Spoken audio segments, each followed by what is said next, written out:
Welcome to Sunday Night with Old Time Radio, 19 January 2025. We begin tonight with Jerry of the Circus, and then we move to Jungle Jim. Longtime listeners will recognize this episode. It was, I believe, the first that we aired from Jungle Jim. We then moved on to a few other episodes, thinking that Jungle Jim would be more of a novelty. But we've decided to run an entire series of Jungle Jim, this one called The Batwoman. So we're repeating episode 1 of The Batwoman. You'll hear that tonight. We move on to The Planet Man, The Marriage, something new, Words at War. This is titled Paris Underground. We have another episode of The Voyage of the Scarlet Queen, and then move to The Inner Sanctum. We hope that you enjoy tonight's programming.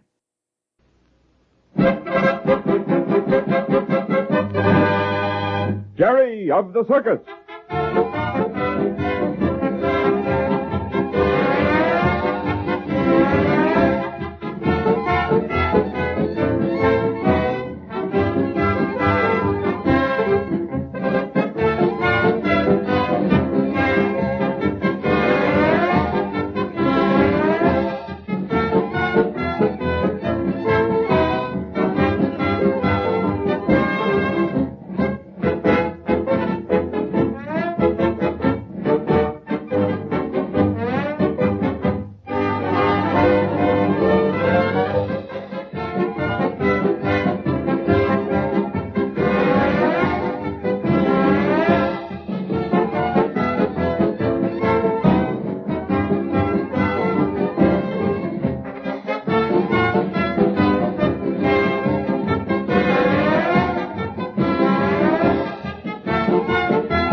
Now for Jerry of the Circus.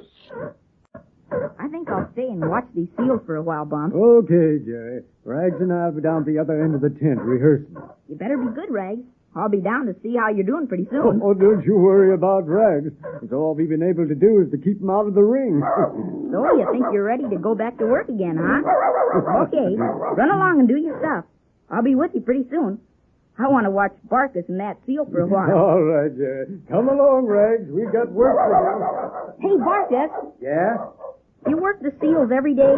No. Only when they fall down and get lazy in the act. Oh, what was the matter today? You see that fellow over there? With the whiskers? Yeah? Well, for no reason at all, Hubert suddenly decided not to do his single. You mean the stunt he does all by himself? The stunt he always has done until this afternoon. When I threw him the stick, he balanced it on his nose all right. But when I threw that big rubber ball, he acted as if he'd never seen it before. You mean he didn't catch it like always? That's exactly what I mean. He wandered off balancing the pole on his snout as if his job was finished. So that's why you're doing Keeping him after school, exactly. I don't dare let him get away with it, or it might take me weeks to get him back doing that particular trick. Now you watch. Here, Hubert. Good. He caught the pole all right. See, it's great the way he balances it. Now here goes the ball. Now you... No. Just a bad hombre, that's all. Hey, why'd you give him the fish? I thought that was to reward him. Well, that's just what it is for. But he didn't do the trick. No, but I want him to know what to expect, and I'll give him more when he does do the trick right. Now, we'll try again. Well, he sure catches the stick all right. All right, now. Steady, Hubert. Easy. Here. He did it. Good boy. Fine, Hubert. I'm proud of you. Here's some extra fish. Look at him slap his flippers, just as if he was applauding himself. Sure, he knows he's been good. You want to reward him? Give him his fish? Oh, gee whiz, can I? Oh, say thanks. Well, that's right. Throw it to him. He'll catch it. Look at him weave around. He's sure excited. Yeah, these seals sure like their fish now. What What do you mean now? Don't they always? Oh, sure. But I was just thinking about when they first come to us. From the ocean. They like live fish. You know, most of these seals are from Pacific. Oh, so that's why I've heard some of the menagerie men call them Pacific water dogs. Yeah, that's it. Are they scared at first? Well, they're kind of wild. You know, you have to get them used to it before you can do any training. Oh, how do you do that? Well, when they're in the tank, I put on high tin boots and wade in with them till they get used to me. But why can't? They'd nip our legs to pieces if we didn't. Oh, so they bite. I'll say they do. Well, then what? Well, we get to talking to 'em soft-like and calling 'em by name. Finally, we pat their necks. And by then, they're so used to us, they don't even try to nip out at us. Gee, Wilkins, I'd sure like to see you working with a new one. Well, the next time we get some new ones in, come around. I'll let you help train them. Oh, say, you're swell. Say, listen, son, I'm forgetting all about Hubert here talking to you. Come on, Hubert. Once more, and we'll call it a day. Now, up you go. Now the pole. That's right. Hold it steady. It's marvelous the way he walks along with it. Now the ball. Play. Good boy. Fine. Okay, Hubert. Well, you're through for today. Now, no monkey shines tonight. Okay, Hubert. Come up on this plank into your wagon. Look at him go. Oh, yeah, he wants to get back to that tank. Well, son, we gotta be going. Thanks for helping. Well, thanks for letting me. Well, guess I'd better get down to the other end of the tent and see how Rags is doing. So long. So long, kid. Hiya, Jerry. Oh, fine. What you doing with Patsy's trapezes? I'm checking them over. She's coming in to practice her new act. Yeah? Well, I'll be back and watch her. There you go. Swell. Say, that was great. He's better than ever. Yep, he's as good as new. I think you've had enough now, Rags. Oh, say, I just come up. He wants to do it once more for me. Well, okay, but only once. After all, he hasn't been working, and I don't want him to get too tired the first rehearsal. When are you going to let him back in the act? I think tomorrow when we open in Jackson City.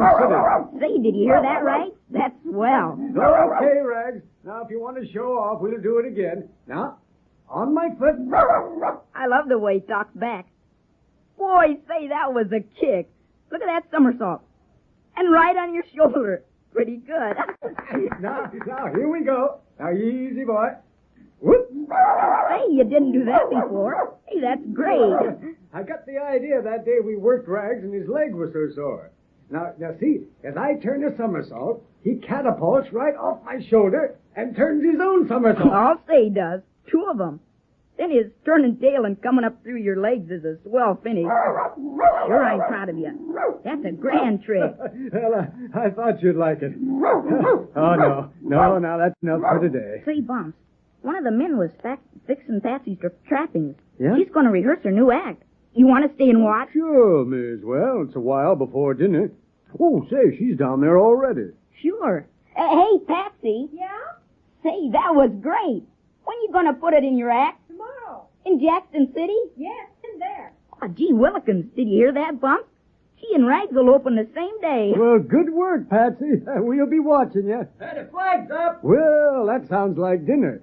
The flag's up, Patsy. You coming to eat with us? You go right with you in a jiffy. Hurry up.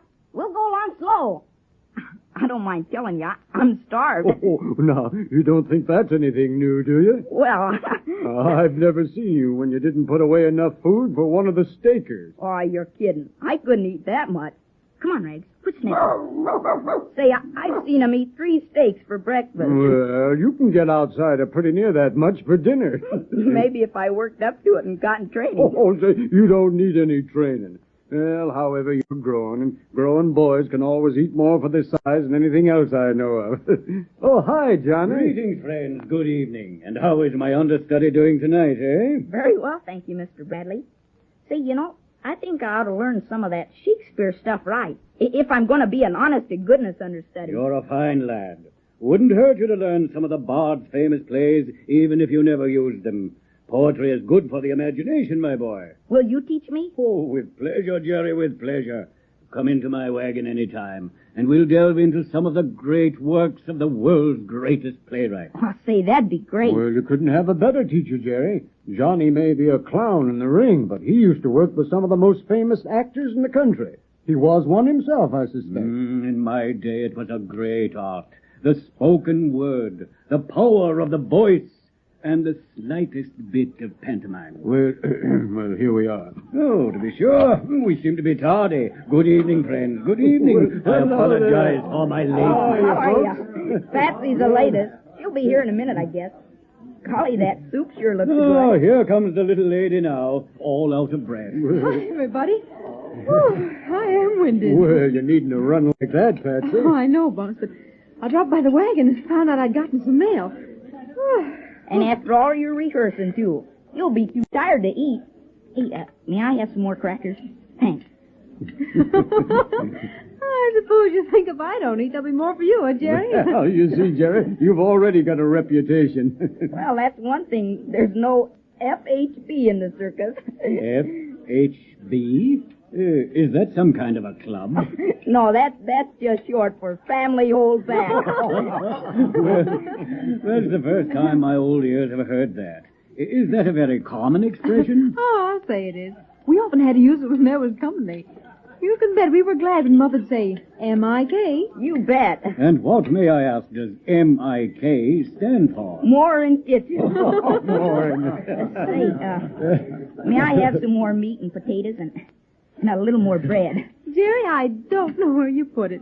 He just asked for one thing after another since he sat down. Oh, I'm sorry. Oh, don't let her kid you, Jerry. You go right ahead and eat. Oh, say, would you folks mind if I look through my letters? Oh, well, go ahead. Of course not, Bumps. How about some butter? I can remember the day when we were stranded in the little town of the... Jerry? Oh, I'm sorry, Mr. Bradley. All right, little lady. What I had to say was of no importance. You go right ahead. Jerry, this letter's from the Brunner Lock Company. No. Oh, say, that... Well, what did they say? Let me see. They say they used to make this type of lock, but have long since discontinued this particular pattern. Oh, golly, that's tough. And then down here at the bottom, they have a list of the different banks that used this lock and key when they were manufacturing it. Are there many? Yes. Let's see.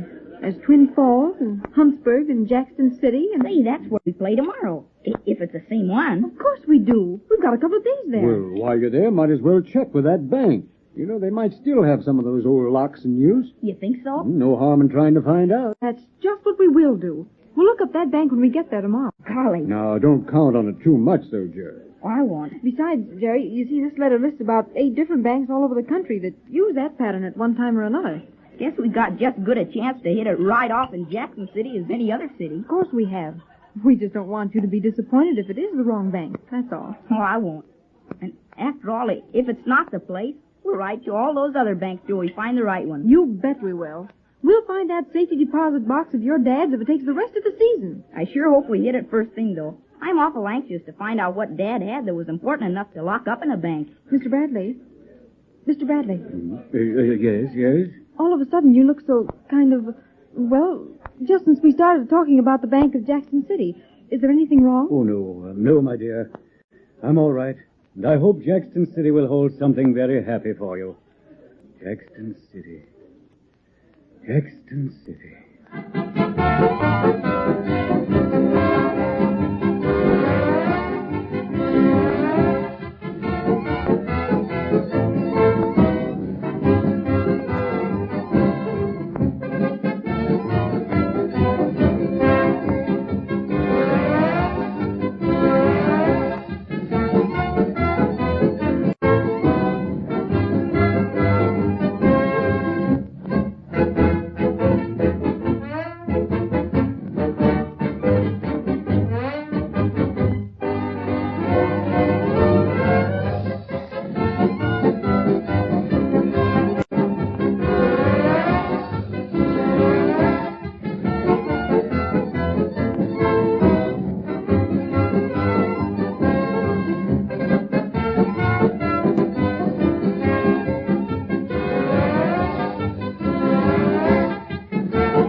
presenting the adventures of Jungle Jim.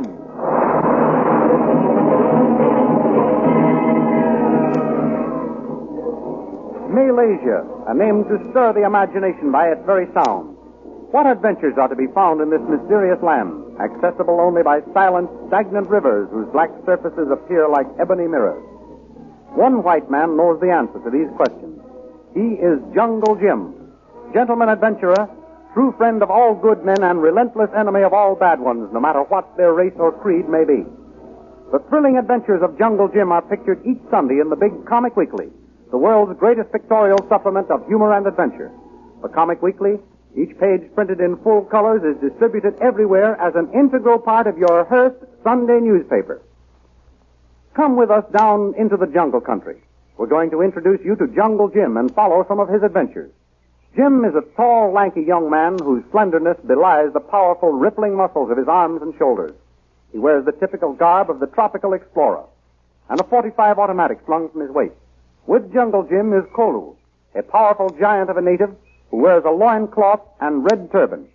We find the two of them now ruefully surveying the ruins of what apparently was once a camp. Camp no good no more, Tuan Jim. Kolu, you have summed up the situation with neatness and dispatch. Our camp is, as you have just said, no good no more. River pirates come while we gone, and lick, burn tents. Lick, take away everything with them. I'm afraid I'll have to admit you're right, Kolu. Those devils have cleaned us out. We go catch, Tuan Jim. Easier said than done, my friend. While we were helping Mrs. Romney and her baby to get away from her captors, somebody was having a jolly time with our happy home here. And where they've gone is a mystery. Bad white man found by tracks, Tuan Jim. Yes, Kolu, I did find a bad white man by tracks, but he was a white man, not a native. Your fellow countrymen can come and go without leaving tracks, unless they want to leave them, of course. Yes, Tuan Jim. What we do now? Well, I guess the first thing we do is restock our camp. Now, what can I write the list of supplies on? Here, piece paper in bottom boat, Tuan Jim. Thanks, Kolu. That's just the thing.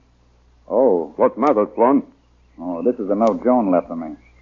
Gosh, Kolu, Joan was a grand girl. We'll miss her. At least I will. She was a great pal. And take it from me, old son. Women who can be a pal to man are few and far between. Yes, Tuan Jim. Kolu, no. Kolu, you rascal. You don't know a thing about it. Well, I'm sorry to have to use the back of Joan's farewell message as a provision list, but since that's the only piece of paper we have, here goes. 1 tent, cot, and sleeping bag. Look, Tuan Jim. Lick, engine boat. Mission, Tuan. Mission, Tuan. Why, so it is. The Reverend Chalmers. Ahoy there! Give the Mission Tuan a hand with his boat, Kolu. Yes, Tuan Jim. Kolu, help with boat. Thank you, fellow. Well, what happened here? Well, sir, while Kolu and I were away for a few days, we had visitors. We've got to go to the village for new supplies. They've cleaned us out. River pirates? Most likely, sir. I just wish we'd been here to welcome them. Kolu, wish same. And I wish the government would make a special drive against all renegades, white as well as colored. And I tell you, Jim, it's a living shame the example some of our own people set for our native brothers. You're right, Reverend. And in my humble way, I'm constantly waging war against them, whenever and wherever I find them. I know you are, Jim. Where's Mrs. Chalmers? She's gone to Singapore to meet our daughter, Lynn. Your daughter? Why, I never knew you had one, sir. Oh, yes. Quite a young lady now. She's been away at school. Just finished up this year. She's on her way to join us. Oh, that's fine, sir. Well, I'm not so sure about it being fine. Oh, what do you mean, Reverend? Well, you see, Jim, I've just heard reports of some outgoings-on out in the bush. Some new religion has sprung up among the natives. I can't seem to discover exactly what it is. Can't get anyone to tell me anything very definite about it. So I'm on my way up country to learn about it firsthand. Oh, why, you may get killed, sir. The tribes up there are pretty savage. Yes, I'm well aware of that, my boy. That's why Mrs. Chalmers has gone to Singapore. She's going to meet our daughter and stay there until I get back. Lynn's boat will arrive next week. Oh, maybe we'd better go with you, sir. Yes, Tuan Jim. Better we go. Thank you for offering, Jim. But I think it's better to go alone. While I realize I'm taking my life in my hands, I feel the trot will prove more effective than a gun. Big fella, master, on top in sky. Watch over you, Tuan. I'm sure he will, Kolu. He has so far. Yes, Reverend, but you've never gone so far into the jungle before. The tribes around here aren't cannibals like those up country. True, Jim, true. But I'm going to pick up a boy to guide me through the bush. I hope to be able to observe what's going on and later wage this fight in God's name. I wish you'd let me go with you, sir. I'm sure you do. But believe me, I feel it best that I make this trip alone. All right, Reverend, you win. But I'm warning you. If you aren't back in reasonable time, I'm coming after you. Very well, Jim, if you like. I shall start inland from Burawani. You may depend on it, sir. Cole and I will be on your trail the moment we start to worry about you. Go on, Jim, right, go on. We come. Lick, save you. Thank you very much. Well, I'm afraid I must push along. I want to make as great a distance as possible before nightfall. Sorry I haven't time to run you to the village and help to bring in your supplies. Oh, thanks, just the same, Reverend. Cole and I can paddle it. Good luck to you on your trip. God is my strength. He is my sword and shield. Colo, give the Reverend a hand there. Just shove off the bow a little, Colo. That's it. Well, cheerio. So long, Reverend. A safe journey to you. Come by, Swan. Goodbye until we meet again. Mission, Swan. Fool to go lick, all the same black jungle. I think he's foolish to risk his life, too, Colo. But he doesn't seem to be afraid. Black jungle men know about big fella master on top in sky. Well, they will know about him when Tuan Chalmers gets there. Now, let's see. We'd better be getting back to the village for our supplies. Come along, Colo.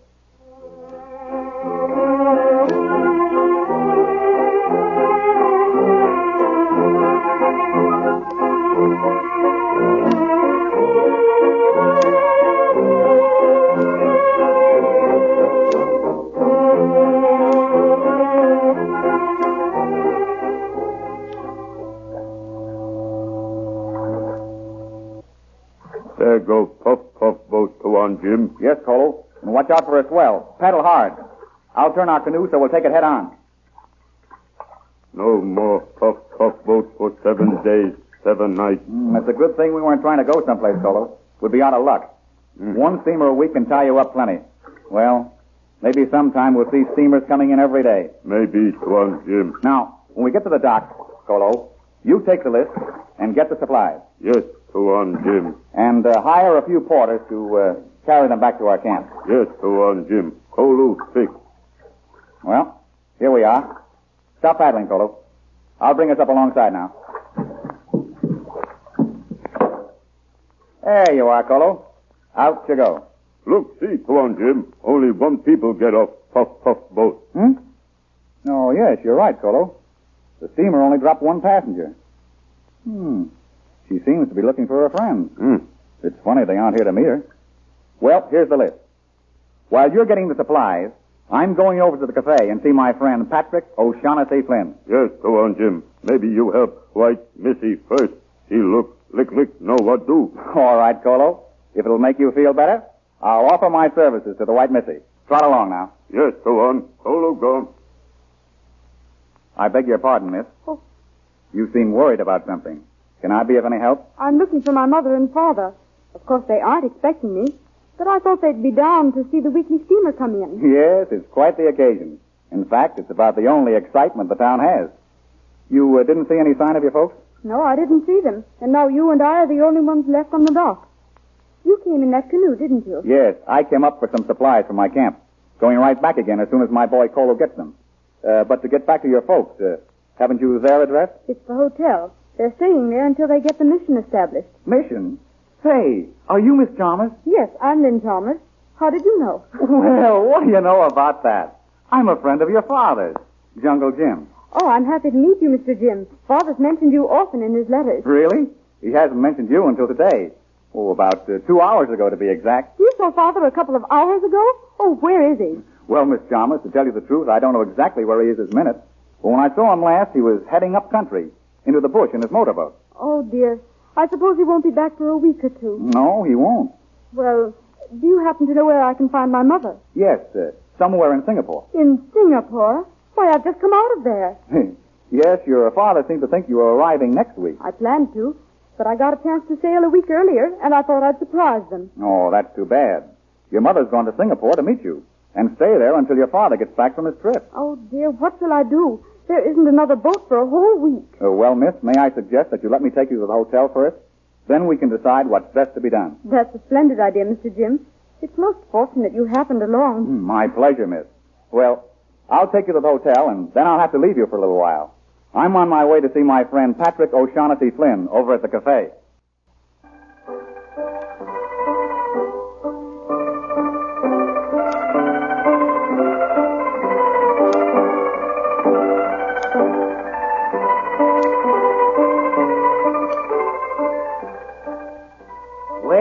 Now what do you want, Labar? Another drink. You hear, Flynn? Now listen to me, Labar.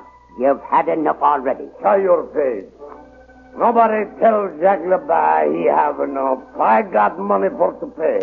What do you care? I run a respectable place here. Nobody can say me cafe ain't decent. You heard me, Labar. I ain't going to let you be the one to give it a bad name. You listen to me, Mr. Flynn, who is so respectable. I pay my way. What I want, I get. I want another drink. Pour it out. I've told you. Pay your money. Pour drink. All right. But remember, this is your last. I won't give you another drink no matter what.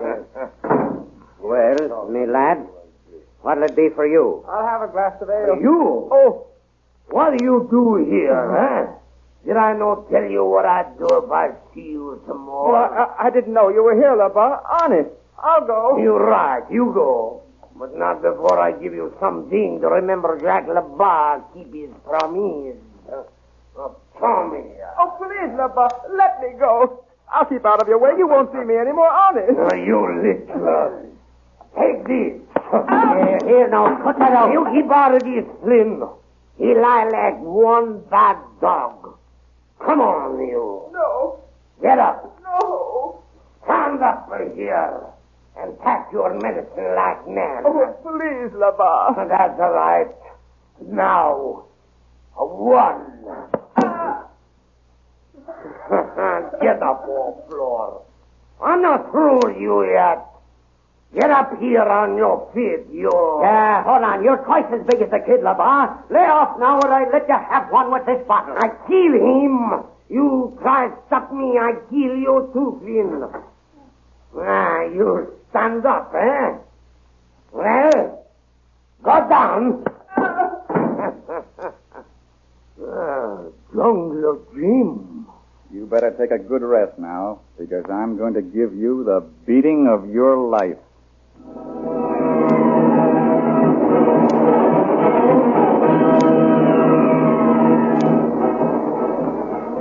The thrilling scene you have just heard dramatized is graphically portrayed in full-color action pictures next Sunday in the Comic Weekly, which is distributed everywhere with the Hearst Sunday newspapers. Besides Jungle Jim, the Comic Weekly offers you the world's foremost features in humor and adventure. Skippy, Bringing Up Father, Flash Gordon, Barney Google, the Katzenjammer Kids, and many, many others. And don't miss next Sunday's colored poster stamp, a full half page of them. If you are not already a member of the Poster Stamp Collectors Club, start next Sunday by getting the Comic Weekly with your Hearst newspaper, cutting off the poster stamps, and pasting them in the album, now available at all stores. And now goodbye until next week, when we shall return with another thrilling episode in the adventures of Jungle Jim.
Truth is stranger than fiction.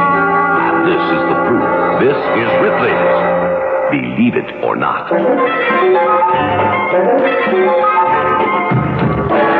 George Washington, during his entire 2 terms as President of the United States, refused to shake hands. He always bowed in the belief that a handshake was beneath the dignity of a president. Believe it or not. In a moment, I'll tell you about the most considerate uncle. Richard Dawson of Bradley, England, was probably the most considerate uncle in history. He was a very large man, so on his deathbed he worried that his 300-pound body would be an inconvenience to his frail nephew after he died. So, to spare his nephew the trouble, Dawson walked out to the garden where he dug his own grave. After he had finished digging, he laid down in the grave and he died. Believe it or not.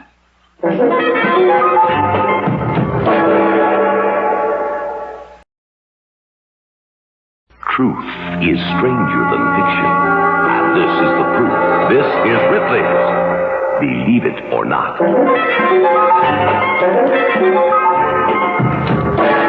Meggie Bogey of Collinsburg, Scotland, lived to the age of 100 years and 4 months, and she slept every night of her life in the same bed. Believe it or not. In a moment, I'll tell you about the woman who was killed by bashfulness. In this era of women who are anything but bashful around men, it would be hard to convince anyone that there was once a woman who died of bashfulness. From childhood, Teresa St. John of Rodez, France, had become violently ill unless she turned away whenever she was addressed. Her shyness was so severe that she dropped dead when she found herself face to face with a man for the first time in 80 years. Believe it or not.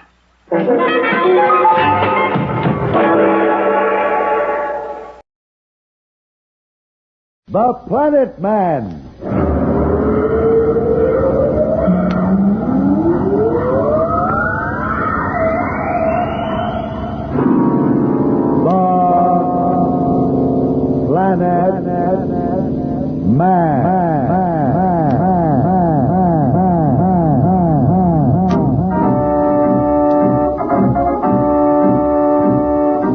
This is the fascinating story of Dantro, the Planet Man, troubleshooter for the League of Planets organization, the law enforcement body for peace and justice in the celestial world, whose headquarters and center of operations are situated on the capital of all the planets, Planaria Rex.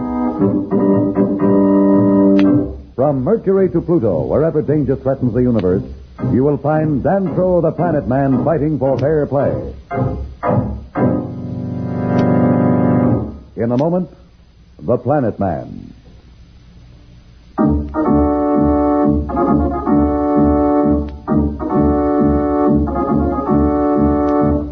When we left our friends Pat, Billy, and Jane Darrow, they and Dantro the Planet Man had landed at Venusport. As the first people from Earth to visit that planet, they were welcomed most cordially.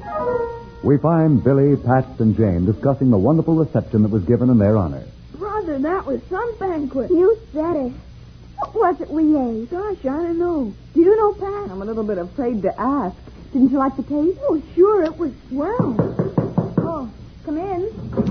Dantro, when are we leaving? Where are we going? I'll tell you all about it in a minute. You packed, Pat? Oh, just about. A few little odds and ends, but it'll only take a minute. Oh, fine.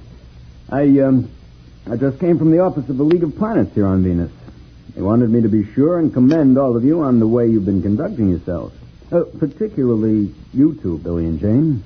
The ambassador thought you got along wonderfully at the party the Vice Regent of Venus gave for you. Gosh, we didn't do anything special. They were such nice people. It was almost like our friends on Earth. Well, just the same, you were both swell. You know, Dantro, sometimes I think you do it deliberately. Hmm? You know, we're all standing here wondering when we're leaving and where we go next.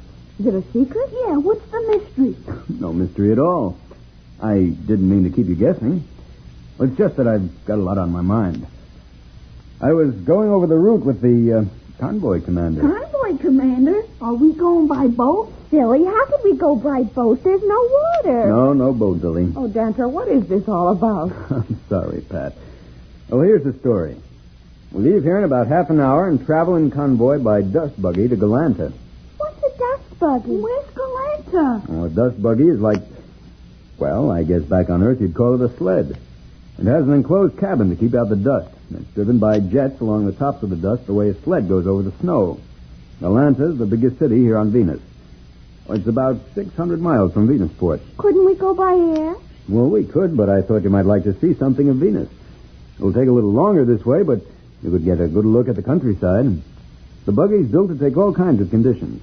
It will be part of a convoy. It sounds exciting. Yes, it will be. I'll never forget the first time I traveled across Venus. An experience you'll never forget. Pat, can I talk to you a minute? Oh, certainly. Come into my room. You get your things together, kids. We'll be right back.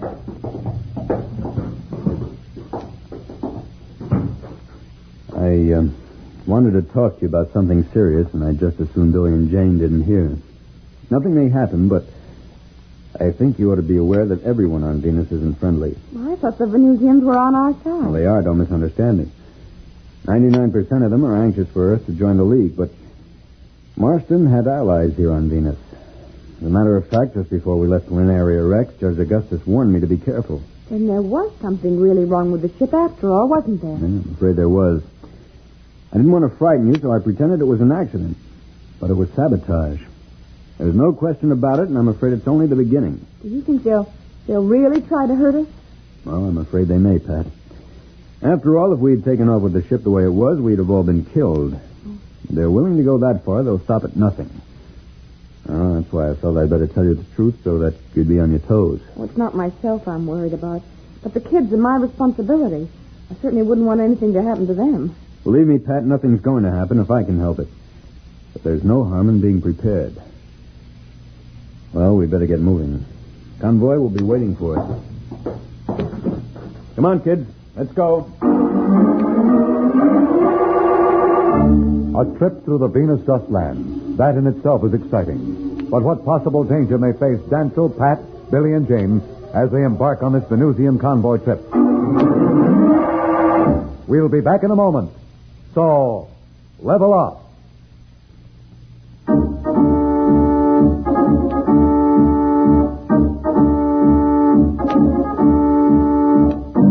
When we left Dantle, Pat, and the two kids, Billy and Jane, they were about to leave Venusport for an overland trip to Galanta, which would take them over the treacherous Venus dust. As we find them now, they are speeding along in a Venusian dust buggy, and the ride is apparently full of thrills.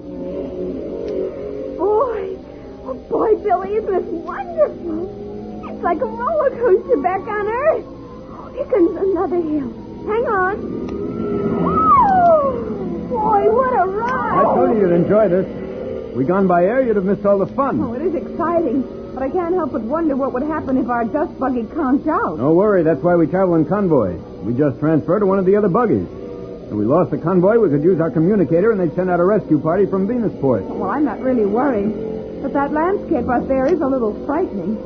I never realized there could be so much dust anywhere. Well, it's hundreds of feet deep, Pat. And these hills are moving all the time, like sand in your deserts back on Earth. Gosh, you know almost as much about Earth as we do. Well, you know, we've been watching Earth for years with the cosmic communicator. I've learned a lot about your planet and its people. That's right, I'd forgotten.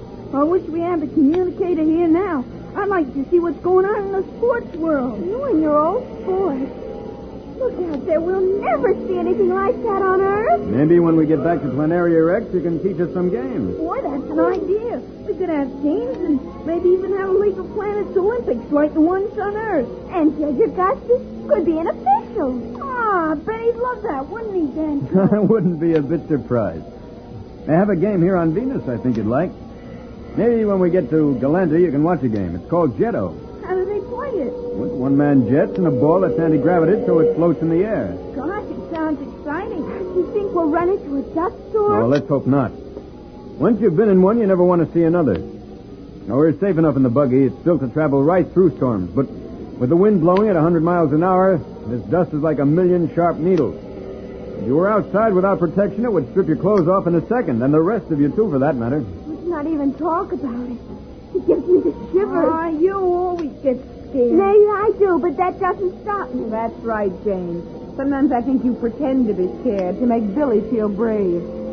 That's a secret between us women. Ah, you women are all alike, always making fun of a guy. Yes, Billy, but they are nice to have around. Oh, I guess so. Only sometimes Jane talks too much. What's that? Where? Over there on the left, way out there. See? It looks like a cloud or something. I see it all right. Jane, it looks like you're going to find out what a dust storm is like. Oh, is that what it is? Seems so far away. At the speed it's traveling, it'll be here within a few minutes. We're in for a little rough weather. Better buckle those safety belts. Gosh, this is really something. Hadn't we better pull a little closer to the convoy? That's a good idea. We'll switch on our lights, too, the way they have, so we can see each other through the storm.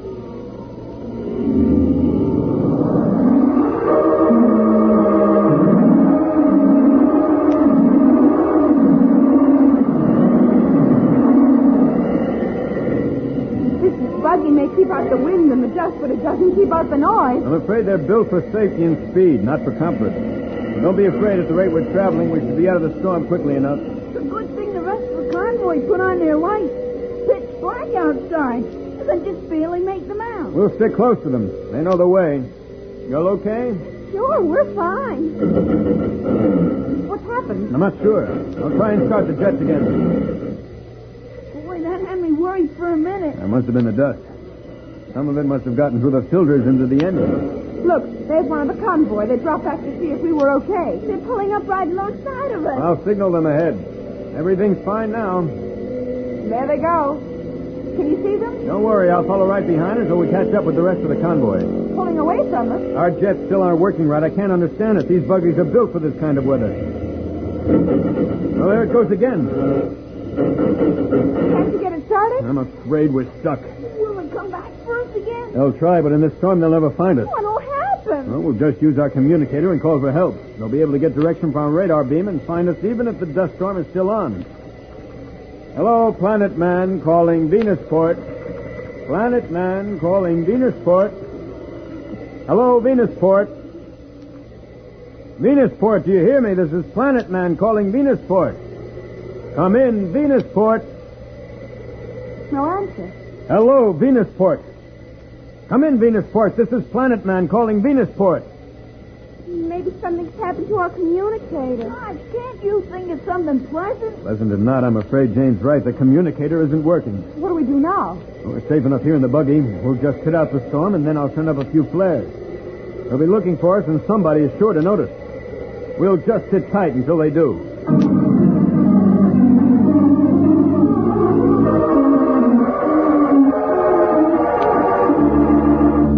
Well, our friends seem to have become the victims of a Venusian dust storm. Or has the work of some saboteurs hit its mark? Will the rest of the convoy discover the missing dust buggy soon? What manner of danger lies ahead for Danto and his friends?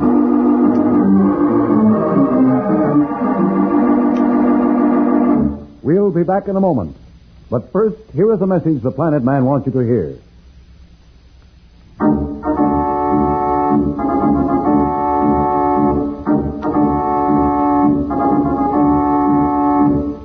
Tune in again for more transcribed thrills and adventures. Rocket millions of light years into space with Dan Troll, the Planet Man. The Planet Man.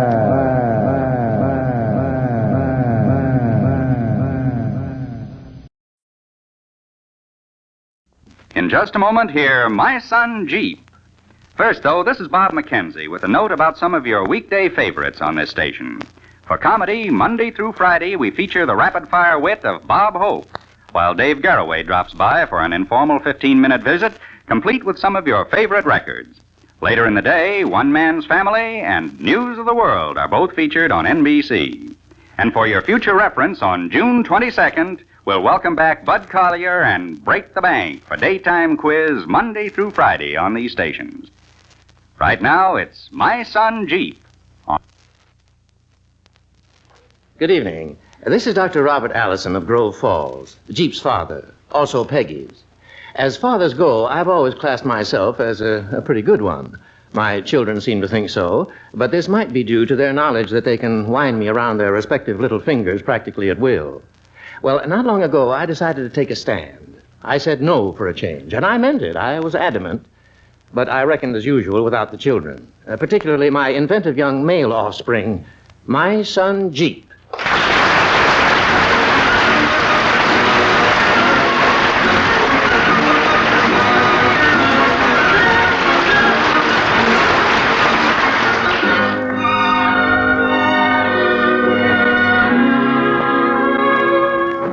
Yes, it's My Son Jeep, the bright and warm-hearted adventures of the Allison family of Grove Falls, transcribed by the National Broadcasting Company and starring Donald Cook as Doc and featuring young Martin Houston as irrepressible, unpredictable, 10-year-old Jeep Allison.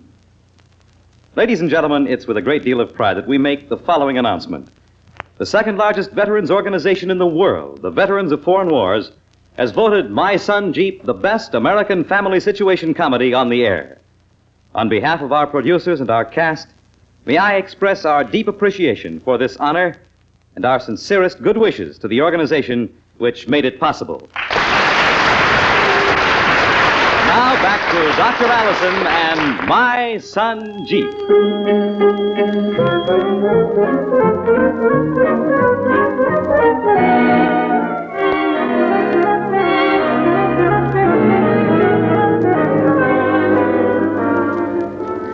Supper time in our house, as in so many homes, is not merely a time for good food and relaxation.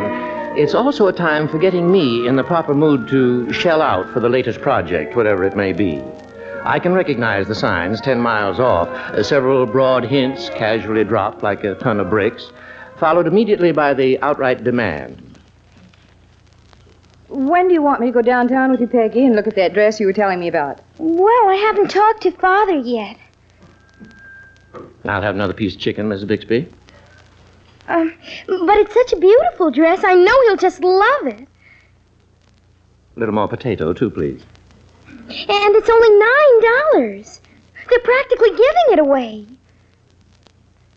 I'm certainly glad to see food prices coming down, finally. After all, now that spring's here, I'm sure Father would want to see me well-dressed. Pass the gravy, please. Seems to me there's two separate conversations going on at this table. It's just because Father doesn't want to hear me. Oh, were you talking to me, dear? I thought you were talking to Barbara. No, it ain't Barbara who's going to buy that dress for her. What dress? Oh, honestly, Father. Bob, you ought to be ashamed of yourself. Now, stop ganging up on me, all of you. What's all this about? Peggy wants a new dress, Pa. Oh. Well, didn't you just get a new dress, honey? Well, that was a school dress, Father. Now I need a party dress. What's the difference? All the difference in the world. You don't go out in a school dress. Then where do you go in it? Bob, Peggy means that a party dress is something special. Oh. Don't you have plenty of party dresses already? Well, that's not the point. Everyone's been seen at least 4 or 5 times. Seen by whom, if I may ask? My friends, of course. And you consider that sufficient reason for buying a new dress? Well, certainly, Father. Well, I don't. Get yourself a new circle of friends instead. That'll be cheaper. Oh, but the dress is only $9. Young lady, I don't care if it's 9 cents. This is one time when the principle of the thing is more important than the cost. You don't really need this dress. You saw it, you liked it, you wanted it. Well, fine and dandy. But no one can have everything he wants every time he wants it. There's got to be a limit, even to party dresses. Does that mean you won't buy me the dress? You've caught my meaning exactly. Oh, Mrs. Bixby, don't you think I ought to have the dress? Well, honey, I don't want to take sides, but I have to admit that you got as good a wardrobe as any girl in town. Barbara, you understand, don't you? Let's pretend I'm not even here. Well, I think Peggy ought to have the dress, Pa. Then you buy it for her. Now, won't somebody please change the subject? It must be possible to carry on a conversation without talking about buying something. By the way, Bob, the salesman from your medical supply house came by while you were out today. He'll come back tomorrow in case you were thinking of buying. Well, say, Pop, we have a special meeting of the Hinker-Dinkers this afternoon. Oh, did you, son? What was the occasion? We're thinking of making a bigger clubhouse, except that means buying... Uh-oh. Oh, by the way, Doctor, I ran into Miss Beater downtown. She says her daughter's expecting again, and Mr. Beater's so pleased about it, he's thinking of buying her... Your turn, Peggy. It's such a beautiful dress. Oh, for heaven's sake. Well, if you're all incapable of thinking of anything but buying, I'll pick a topic. Now, for instance, our picket fence. I was noticing the other day how weather-beaten it looks. I decided to have it painted. Well, good idea. It'll spruce up the whole place. What color, Pop? Well, I don't know. That's what I wanted to ask you all before I got around to buying the... Honestly. How can you possibly talk about painting a picket fence when I need a new dress? Now, honey, if we don't get our fence painted soon, it's going to fall to pieces. But even without the new dress, I think you'll manage to hold together for a few more years.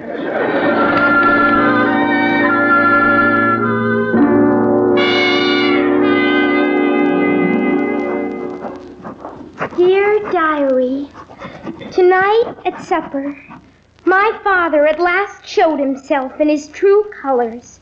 He He knew that I needed a new dress desperately, and yet he hardened his heart against me. I ask myself, wasn't he ever young? I feel that he doesn't... What are you doing, Peggy? Oh, writing in your diary. Please, Jeep, I'm busy. Well, I'm not bothering you. Go ahead and write. Well, I can't as long as you're here. These are my most innermost thoughts. It's like writing a letter to yourself. It just so happens that there are times in a young woman's life when she feels the need to unburden herself. And in this house, we're having a friend in the world, and we're absolutely nobody's in sympathy with my ideas. Oh, you still want that dress. Please, we will not discuss the subject. No one understands me. Oh, gee, Peggy, I do. And I think you ought to have the dress. Well, that's very sweet of you, Jeep, but sympathy won't solve my problem. No, but sympathy and money will. What do you mean? I got 87 cents saved up. Here. Oh, gee. Have you got any money? $1.65. Well, how much does that add up to? $2.52. Well, how much more do you need? Well, $2.52 from 9 leaves $6.48. Gosh, that'd take me years to save up. Me too. By the time I have that much money, I'd be too old to wear the dress. What do we do? Well, I suppose I'll just have to suffer. You really need that dress, Peggy. Any woman needs any dress she can get. And don't worry, you'll get it. I don't know how yet, but I'll think of something.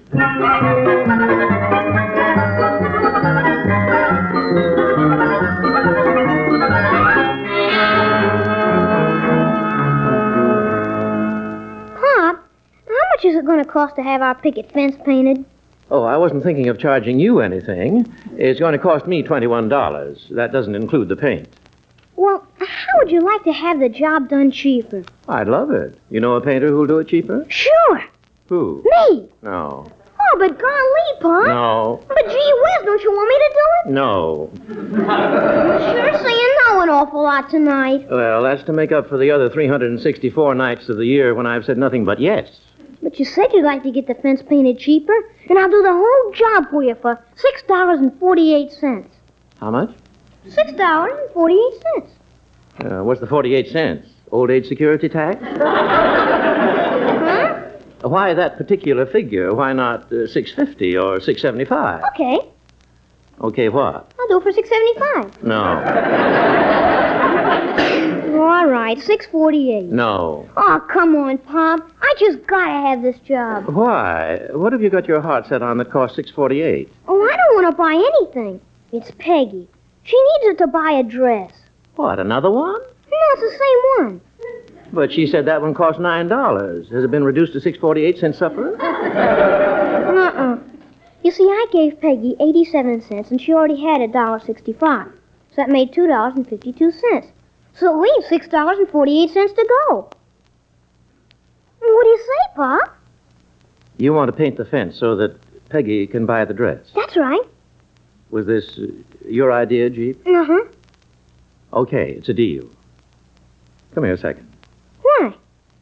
Mind giving your old man a little hug? Of course not. What was that for? Because I'm proud of you. Tell you what, I'll get the paint and we'll mix it tomorrow night, and then bright and early Saturday you can start to work. Then I'll get $6.75. $6.48. However, there might be a bonus of $1 for the painter. Gosh, thanks, Pop. I'm going to go tell Peggy. All right, but as soon as you do, I want you to get to bed. Come in. What do you want, Jeep? It's all settled, Peggy. You get the dress. Oh, Jeep, you darling. Hey, cut it out. Let me Oh, walk. you're the sweetest, dearest little brother that ever lived. Oh, mush. Jeep, how did you do it? How did you get the money? Well, I haven't got it yet, but I made a deal with Pop to paint the fence. And as soon as it's done, we'll have the money. Well, how did you ever get the wonderful idea of you painting the fence? Oh, it just sort of came to me. Isn't it funny, Peggy? I start out to do you a favor, and I wind up doing one for Pop, too. I'm going to save him a lot of money.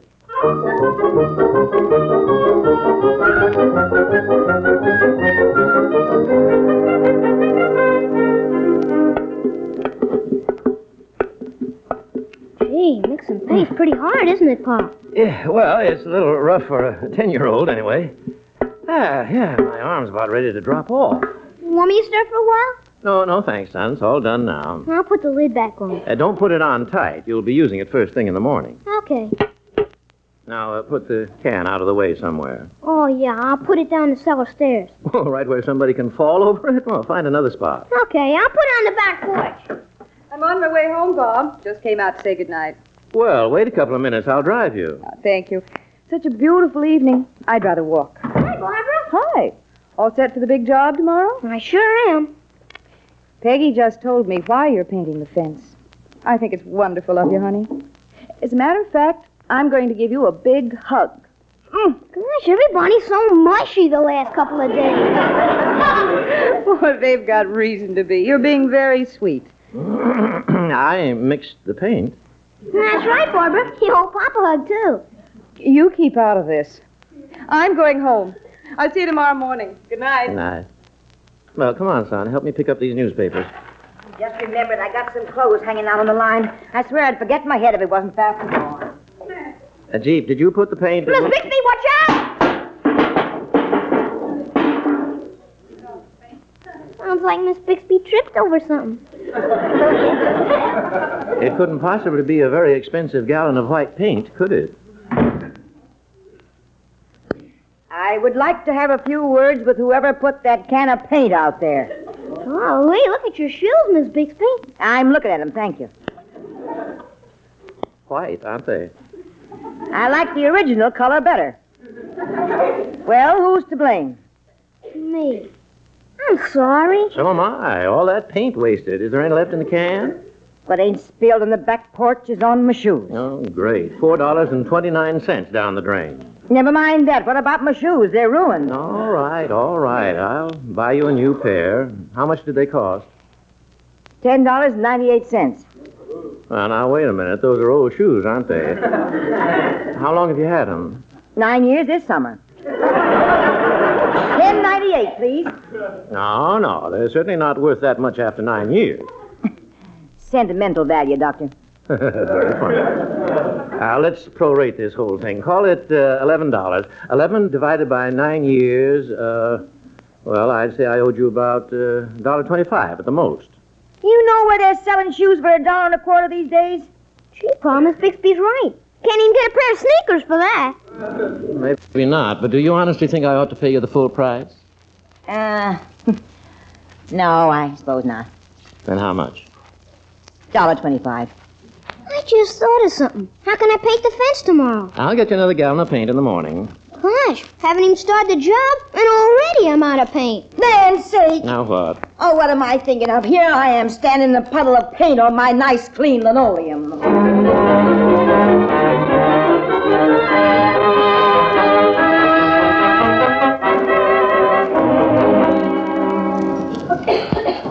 Gee, this paint sure goes slow. Hi, Jeep. Isn't it a wonderful morning? You just coming to work, Barbara? What do you mean, just? It's 9:30. Gosh, is that all? I've only been painting half an hour. Seems like I've been out here 3 hours. How's it going? Slow. The 2 pickets you finished look fine. Yeah, only 311 more to go. I counted them before I started. How long will it take to finish the whole fence if it takes half an hour to do 2 pickets? Oh, my goodness, I don't know. See, 4 pickets an hour, about 75 hours. How much is that in days? Well, if you figure 6 hours a day, it would make about 12 and a half days. Golly! Well, of course, you'll only be working weekends. Not weekends, just Saturdays. Oh. Well, in that case, you ought to finish the fence sometime late in September. I've got to get to work. See you later. Late in September? Gosh. By the time I finish the last picket, the first one will need painting again.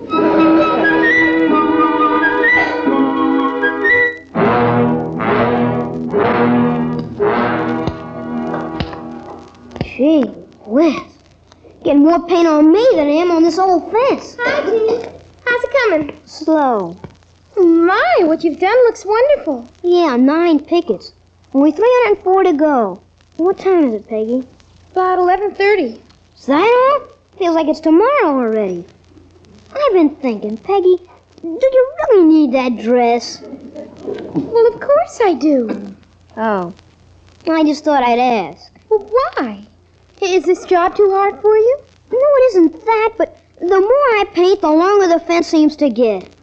Well, you've only been at it for a couple of hours. Only? That's a long time. Especially if you got a big blister on your hand. Well, how about calling up some of your friends? Maybe they'll come over and help you. Huh?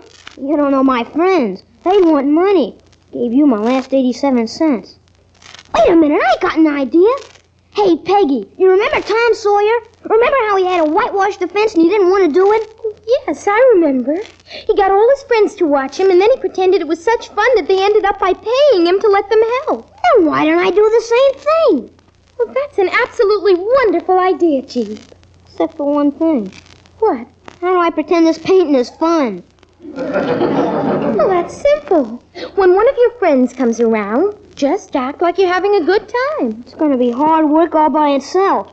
What else do I do? Well, smile a lot, like you're enjoying yourself. And if they want you to quit to do something else, you tell them you can't, because painting is more fun than anything. Okay, you go back in the house and call up Tommy Barton and ask him to come over after lunch. You do that, Peggy? All right. And remember, Jeep, whatever you do, don't forget to smile.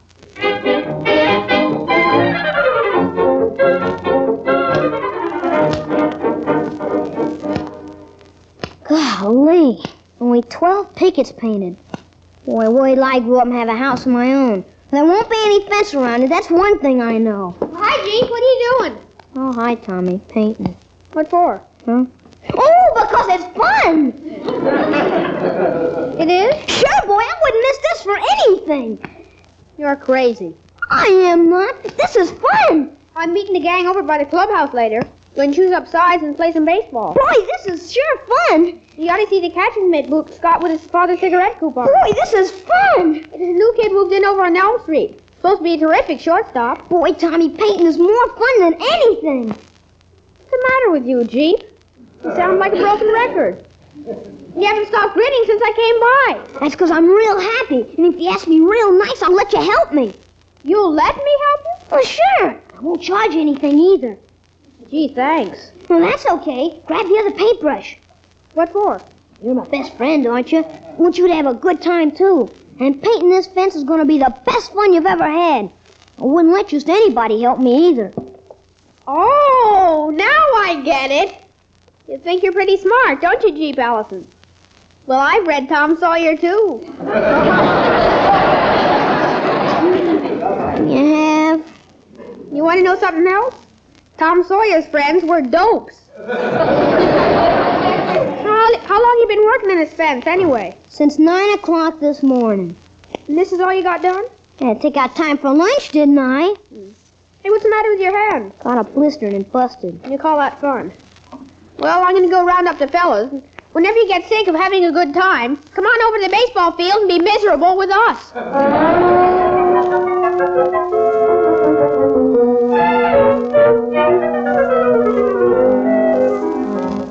Jeep, you want me to pick some more lemonade for you? No, thanks, Miss Bixby. I haven't even finished this. Something wrong, honey? You don't sound too perky. I'm tired. My arm's about to drop off. Well, no wonder. Why don't you quit a while and rest? Can't do that. I'm not getting enough done as it is. What time is it anyway? Just about 3 o'clock. Why? Gee whiz. Been out here 6 hours already, and we got 17 pickets painted. Well, I think that's wonderful, Jeep. Oh, they look so pretty. Yeah, and I only got 296 more to do. That's quite a few, ain't it? Barbara figured out I won't have a Saturday off until the end of September. Hi, Jeep. Hi, Miss Bixby. Hi there, Tommy. Hey, what's the matter, Tom Sawyer? Not smiling anymore. Ha ha, big joke.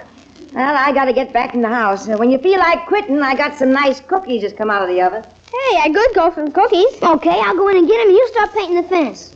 Oh, no. If I gotta work for them, keep your old cookies. Anyway, I just stopped by to see if you changed your mind about playing baseball. How can I? Easy. Just drop the paintbrush and come on. Well, if I quit this early, the job will probably run over into October. You mean you're not going to be playing baseball at all this summer? Well, not as long as I got this old fence. Hey, I got an idea. Get the whole team over here, and if they all pitch in and help me, I'll be able to play. We don't need you that bad. Hello, boys. I just came out to see how the Allison handyman is doing. Oh, hi, Dr. Allison. Well, I'll be going along, Jeep. If you ever get tired of that paintbrush, well, there's a couple extra gloves over the field. So long, Tommy.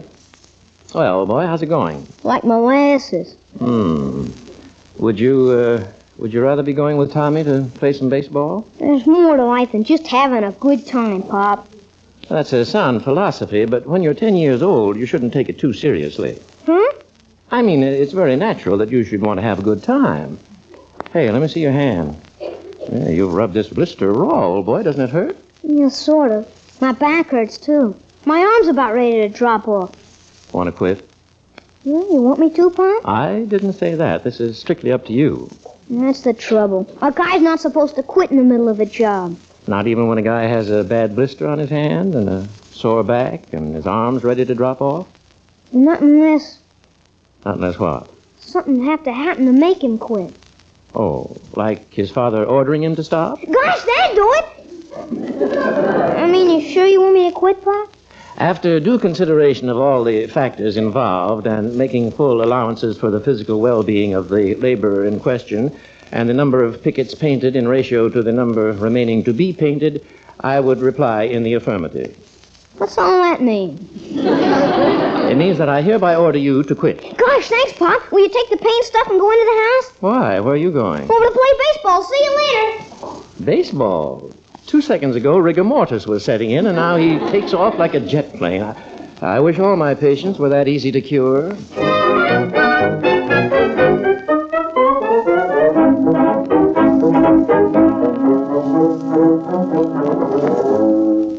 Well, how was the ball game today, Jeep? Swell. Our side won 27-26. Pitcher's duo, eh? Yeah, and I hit 5 home runs. That good? Good. It's perfect. Father, is it true that Jeep's not going to paint any more of the fence and that you got Mr. Hanson to come over Monday? That's right, dear. It was Pop's idea, Peggy, not mine. But what about my dress? Well, I guess you can't get it. But I've already got it. What? I took my $1.65 and the 87 cents Jeep gave me, and I put it down as a deposit.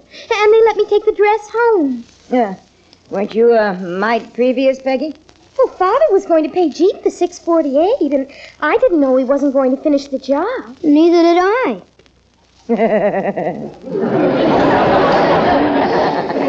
You find something amusing in this situation, Mrs. Bixby? Yep, the expression on your face. Fine thing. For once in my life, I put my foot down, and what happens? It goes right through the floor. She got her dress anyway. Well, then I can keep it, Father? Yes. Oh, you darling. See, Peggy, I still got you the dress. Hey, hold everything. I want it understood that I bought the dress. Okay, Pop, you owe me 87 cents. What for? That's what I gave Peggy. And if you're paying for the dress, why should I pay for it, too? Well, he's got you there, Doctor. All right, you'll get your 87 cents. In that case, you owe me $1.65. I do not. Well, you do so, Father. It came out of my pocket. But it's your dress. But you said you were buying it. She's got a good point, Doctor. What are you, the referee? All right, you'll get your $1.65. Is that all? No. You still owe me $1.25 for my shoes. You'll get it. Although, come to think of it, I ain't sure that's really enough. Sue me. Now, how I got maneuvered into all this, I'll never know. Pop, I know you can't pay the whole dollar bonus, but don't you think you ought to pay me part of it for the pickets I did paint? I do not. I still have to pay Mr. Hanson $21 to paint the fence. This whole project has cost much too much as it is. $21 to Mr. Hanson, $9 to Peggy, $1.25 to Miss Bixby, $4.29 for that can of paint that spilled, 89 cents for a paintbrush. That's about $36 for a $21 job. But you're including my new dress. That's got nothing to do with the painting. It certainly has. If it weren't for the painting, you wouldn't have got your dress, which I never intended to buy for you in the first place. But think how proud you'll be when you see me in it. Sure, I'll be proud. I'll be penniless, too.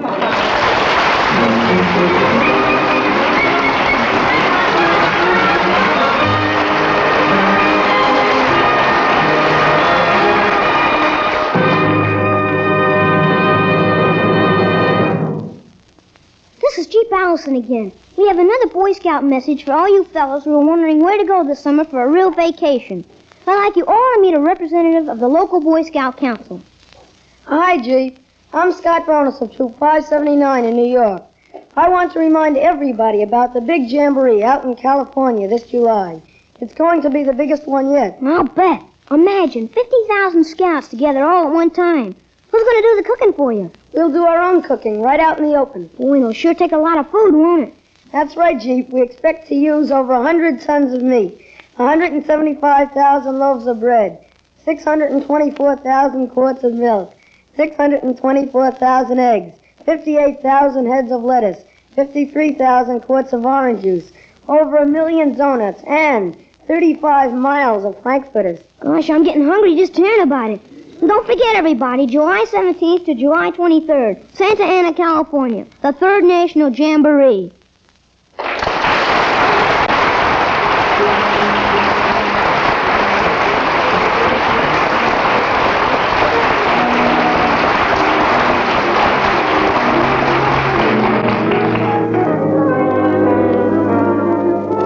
My Son Jeep was created and written by Walter Black and William Mendrick and directed by Dan Sutter.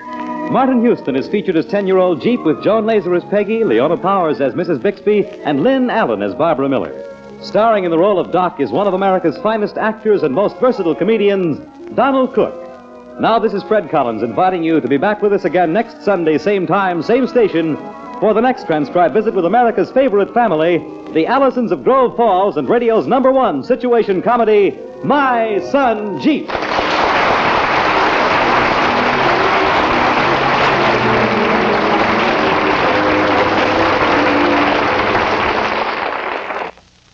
Tonight, it's the Phil Harris Alice Faye Show on NBC.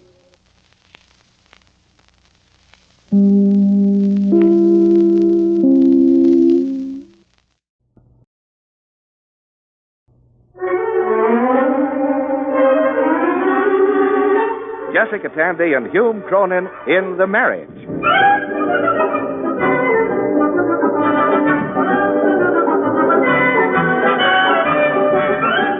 The sponsors of this program offer no endorsement of the opinions, philosophies, stubbornness, or confusion of the persons represented therein. However, with the conviction that marriage remains the most popular domestic arrangement between friendly people, NBC takes pleasure in presenting by transcription one of the most distinguished couples of the American theater, Jessica Tandy and Hume Cronin as Liz and Ben Marriott in the new dramatic series, The Marriage.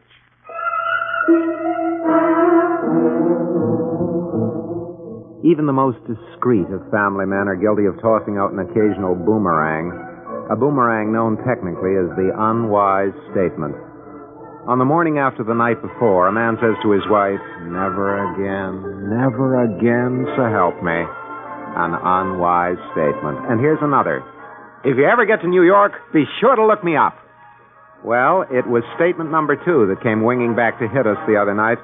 Emily and Pete were in bed. Liz was writing some letters, and I was putting a new plug on a light cord.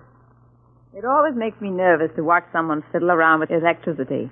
Are you sure you know what you're doing? Perfectly. Where did those pliers go? You're sitting on them. Huh? No, under your left side. Oh. I think I'll simplify the wiring in this room. What's the matter with it? Too many long cords twisted all over the place. I wonder why I have so many little bolts. Maybe you should just simplify the toolbox. Ben, Yeah? I think we've got a slight problem we have to consider. What? A telegram that came today. Where? Where is it? Who's it from? My dear open-hearted husband. It's from that first citizen of Elkhart, Kansas, our beloved but slightly overwhelming benefactor, Mr. Frederick Hetzel. Fred Hetzel? After all this time? Fred Hetzel, after all this time. This is known as an echo conversation. He's going to make his first visit to New York unforgettable for all three of us. Let me see that. Hardware booming, but time called to show you grand kids that Elkhart knows how roar. Signed... Signed Yowie, old Fred. What are we going to do? See him, of course. For 4 whole days? Ben, he was wonderful to us. I know. Any Kansan might give you a lift when your car breaks down, but who else would put a stranger up at his house for 3 days when it turns out that the motor has to be practically reincarnated? He may be a little shocked to see how us grand kids have changed since 1937. Oh, well, I guess the best way to show our gratitude is to let him be nice to us again. Pop! Hey, Pop! Careful, Pete. Clear all wires. Pop, why did some people get mad when President Roosevelt changed the time of Thanksgiving? I thought you were asleep. In school, Miss Whitaker said some people got mad. Why? Well, Pete, it's just that Thanksgiving's something that people like to keep the same way it's always been. The way I'd like to keep the wiring in this room. Oh, hey, Pop. Go to bed, Pete. It's late. Okay. Good night. Good night, dear. Good night. But, Pop, you've got the radio plugged into the wire that's plugged into the lamp at the other end. Huh. Liz, what's the matter with us? We won't be able to see Fred Hetzel a week from Thursday. Why not? A week from Thursday's Thanksgiving. Then, holiday or no holiday, we can't just ignore him. Unless we happen not to be here. Huh? Mm-hmm. His feelings couldn't be hurt if we'd made plans not to be here. Where could we be? In the country. Why not? We bought that place. Why not go out there and have a real old-fashioned Thanksgiving weekend? Kids haven't even seen the house. This is a perfect time for it. You mean go and eat Thanksgiving dinner out there? Sure. And sleep there for 3 whole cold Connecticut nights? Ben, the place is a mess, and you know it. Well, the Pilgrims, after all, were used to the rugged life. We are not. Well, it's high time the kids had a taste of it. I'm surprised I didn't think of it before. What's Thanksgiving in New York anyway? Traffic, noise, dirt, a frozen turkey from the supermarket, canned cranberry sauce. Did the Pilgrims have canned cranberry sauce? Don't rationalize, dear. All you come up with is a bad dodge for avoiding Fred Hetzel. Well, if it was any other time, I'd face it gladly. Catch the morning show at the Roxy, visit the Flea Circus on 42nd Street. Ben, listen to me. I like the idea of a weekend in the country. I really do. But our place just isn't ready to be lived in. I'd be a nervous wreck, and so would you. I tell you, we'll go out this Sunday, just to try it out. If the 4 of us can't get that house bearable in a day, we're not worth much. Do you really think Pete and Emily would be much help? They've got to learn to work with their hands. I was a city kid, too. Don't forget that. I know. Uh-huh. Dan, it seems darker in here. It does, doesn't it? Where does this wire go? Ben, it's all very well to get dewy-eyed about the Pilgrim Fathers, but... Let's try it. And just forget about Fred Hetzel? Well, we'll be back for Sunday night. We could see him then. So we could. Ben, I think you... Yes, I know. I've blown a fuse. Go ahead. I'm waiting for the laugh. Don't be silly, darling. Did the Pilgrim Fathers have electric lights?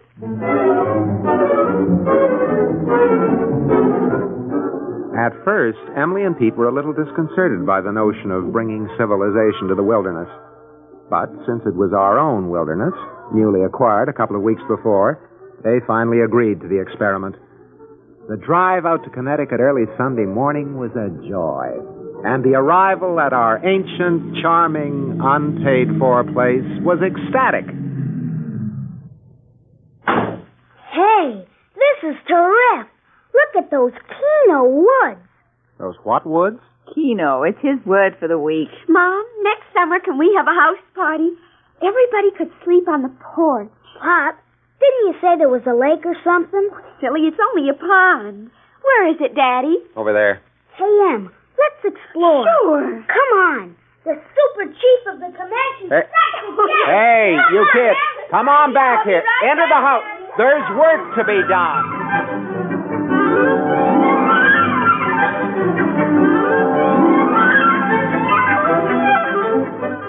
They were gone. I followed Liz into the kitchen with my tool chest and a can of kerosene to see if I could get the old oil stove working. I couldn't. Emily showed up a few minutes later and began poking around with a broom in a desultory fashion. I went on the warpath looking for Pete, the vanishing American. I felt as if we belonged to rival tribes. What happened was that he found me in a thicket. Pop, what are you doing? You caught or something? Never mind. Now, look, you go right back to the house. Do you remember what I said? Everybody has to help. Sure, Pop. Like I said, I want to help. Come on, then. You know, this place is Keno. Mm-hmm. What do you want me to do, chop down a tree? We'll work up to that gradually. Just start by pulling those vines loose. They keep the back door from opening. Okay, you bet. Sure thing.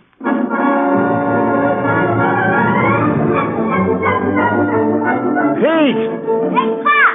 Look where I am! Only I can't get down! I told you to pull the vine loose, not use it for a ladder. Happened like that. So I climbed up here to look around. It's Tino! I got Pete off the roof and put him to work indoors. The attic had a couple of loose floorboards. I handed him a hammer and some long nails and went downstairs to help Liz out with a big, beautiful brass bed. They're in as far as they'll go.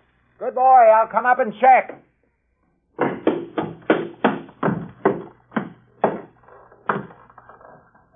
What do you mean they're in? Those boards are as loose as they were before. I meant the nails. They won't go in any farther.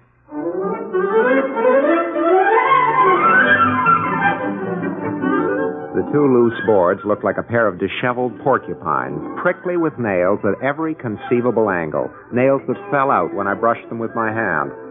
The tough old wood had been too much for Pete's way with a hammer. He even put up a fight against my own technique, but I made it. Everything all right? Down here we sort of showered. With chipped paint. Where's Pete? Daddy, I think I'm going to sleep on this old mattress. It's not so very moldy. Where's Pete? He went to collect firewood. Does he think he can just pick up firewood? Like driftwood on the beach? He took the hatchet. Oh, well, that's just Keno.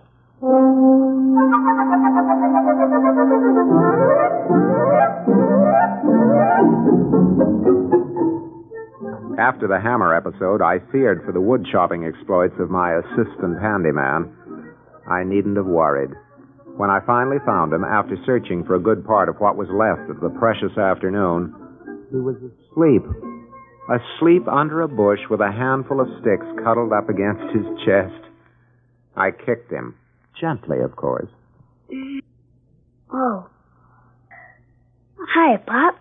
Hi. Gee, it's kind of cold. I fell asleep. Woodsman, I see that I didn't have to warn you to spare that tree. But these will be all right for kindling, won't they? Peter? What? Where's the hatchet? The hatchet? The hatchet.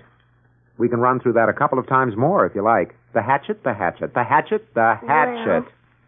Well, it was like this. I was exploring, sort of, over that way, and I heard something dripping. Now, in the movie, The Last of the Comanches, when they were all dying of thirst, the Indian boy put his ear to the ground till he found the well. Mm-hmm. So I started moving my head along the ground. I came to a space where there are a lot of boards on the ground, and the dripping got louder. I pushed one of the boards and... Go on. Well, the hatchet sort of slipped through the hole, and I heard a splash. I looked down, but I couldn't see anything.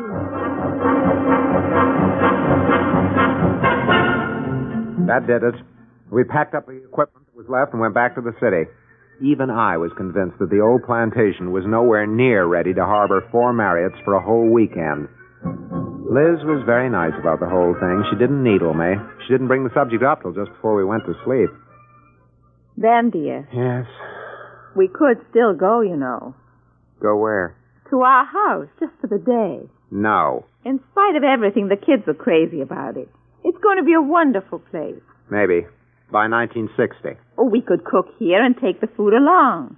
It doesn't mean anything to me. I don't care if we eat a progressive dinner at the Automat. Ben, what's the matter? What's really eating you? Our kids. Our children, Emily and Peter, they're spoiled, soft. Especially Pete. He is? Why should he be able to cope with the country? It's not his environment. Well, now, there are plenty of things he could have done. Wouldn't you have been excited? Wouldn't you have gone cavorting all over the landscape if you'd never seen the place before? Well, maybe. But I wouldn't have dropped a hatchet down the well.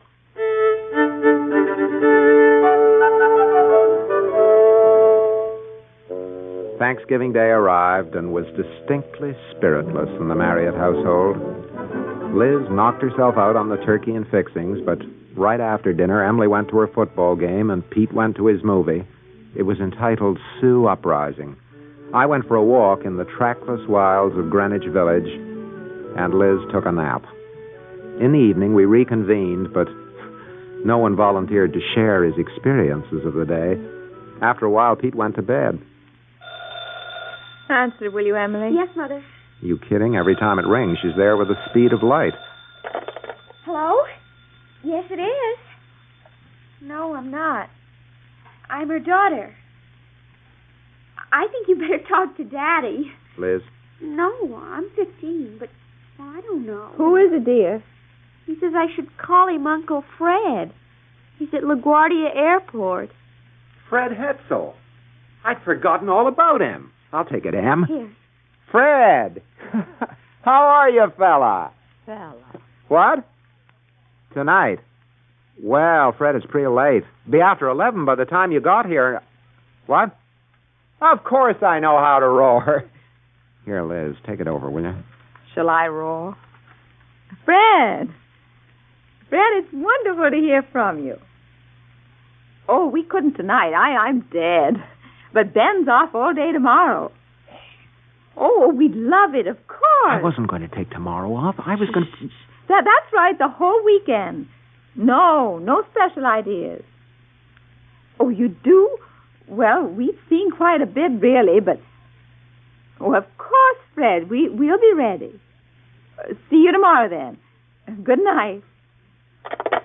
He isn't a real uncle, is he, Daddy? No, Emily. Bogus. He's a very nice hardware man who was kind to your mother and me in Kansas in 1937. Sounds kind of spooky. Don't try to understand, dear. Let's all go to bed. Your father and I have to be in a sort of a track meet tomorrow. I don't get it, but, well, good luck. Good night. Good night, Em. Good night, Em. Well, what's on the Hetzel program? Everything. Fred says he's always heard New Yorkers are the last ones to see the sights of their own city. Huh. He's going to make us kids exceptions by taking us on the grand tour. Doesn't he know that kids with kids are exceptions already? We've been everywhere. Obviously not. Why didn't you tell him? Ben, how could we? He's so happy to be here. Does he know where to take us? Well, if not, he'll find out. I have a question for you, Liz. Who's buried in Grant's tomb?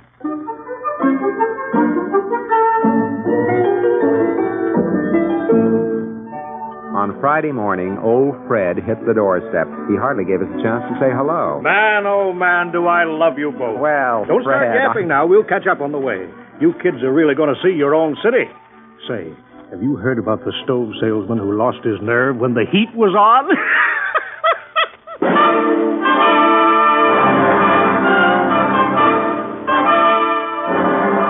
Colorful Oriental Chinatown. That's Hong Chi's, you remember? Oh, yeah. The restaurant where Pete got so sick on that colorful Oriental apple pie. Ah, this is real interesting. Say, have you heard the one about the refrigerator man who wondered why he always got a chilly reception?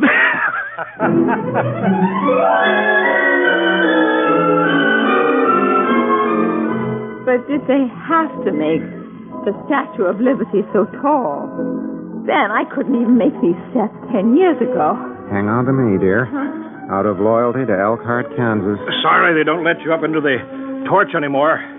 Boy, is this great for the old leg muscles.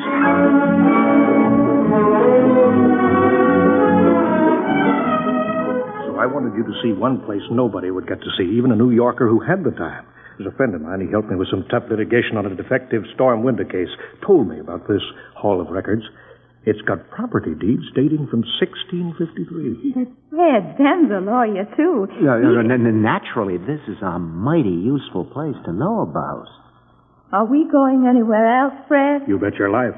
Which reminds me, you kids ever listen to Groucho Marx? We certainly do. Oh, I love that gag of his. You know the one I mean. Tell me, who's buried in Grant's tomb?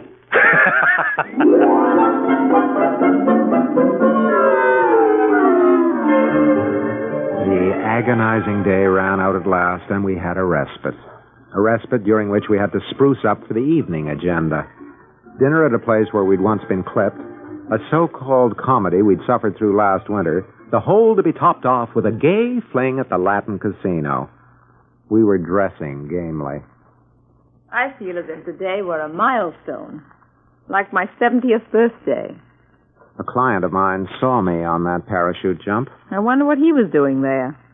Maybe he was being nice to a man who'd once been nice to him in Kansas. Well, that does it. What? Shoelace. Go barefoot. Liz? I haven't the strength to answer any more questions, Dan. I'll make it a statement, then. Numbness may save us tonight, but what about tomorrow? No fair. That's a question. Fred said that tomorrow we were going to... I know. Can I come in now? Yes, you may. Where are you going? Everywhere, dear. With this guy? Yes, Pete. Who is this guy, anyway? He's a man of high purpose, Pete. Your mother and I are frailer vessels. Oh. Why didn't we go to the country for the weekend? Like we were going to. You never told me why. I almost don't remember. Well, there was just too much to be done to get the place ready, Pete. I could have helped. Huh? Hey, Em says you went to Coney Island today. Lucky duckers. Yeah, it was Keno. Em says I messed up the whole weekend. You helped, Hatchet Man. You helped. Don't, Ben. I get it. That must be Fred, ahead of the dot. Are you all set? Never, never, never, never, never, never, never. Promptness is a vice. Gratitude is an overrated virtue. Kindness is doom. We go and it is done. The bell invites us. Hear it not, Marriott's. It is a knell that summons us to pleasure or to hell. About the details of the evening, let's just say that it ended at last, somewhat to my surprise. Ended with Fred's promise to be at our door bright and early the next morning. Liz and I slept right through the alarm. First thing I heard the next morning was voices filtering through the I guess fuzziness. they're tired. Mom usually wakes up the first time you shout. Never mind, Pete, my lad. Let them sleep. I don't mind sitting. They make hard cement in your town. How do you like Coney Island? Fine. Fine. I like it fine. Me too. Pop doesn't like it much. He doesn't? No, he used to, but, But what? well, I guess he's getting older, and he likes to be quiet. Oh. Too bad he didn't tell me. Too bad I didn't take you. Yeah. He likes Chinatown all right, though. Where else did you go yesterday? Well, Statue of Liberty. Again? Uh-huh. Fulton Fish Market. Pop likes to eat fish, but he hates the smell of it. You know something? We weren't supposed to be here at all this weekend. Where were you supposed to be? Well, we've got a Keno new old house in Connecticut, in the country. We were supposed to get it all fixed up Sunday, so we could spend the weekend there. Only, Then how come you didn't go? On account of your Uncle Fred? I don't know, maybe. Only it's still kind of a mess out there. I sort of let Pop down. I dropped the hatchet down the well. Why did you do that? Pop says I'm not very good with tools. Are you? Hammers and axes and things like that? Am I good with them, Pete? I live by them. I sell them. Hetzel Wholesale has the best line of tools in the country. Yeah? Too bad you didn't come out to the country instead of staying here and running Mom and Pop ragged. Good morning, Peter. I'll see you later. I was just telling Uncle Fred about... Yes, I heard. Will you go and get dressed, please?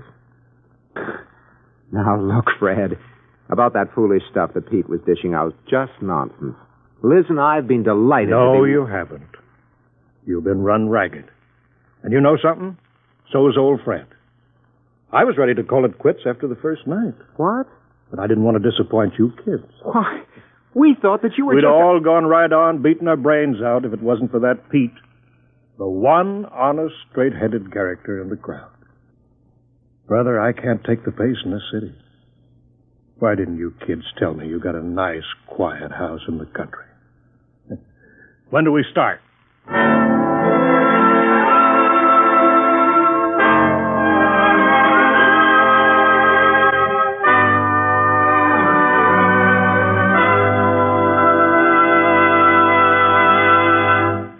Ben and Liz Marriott will be back in just a moment.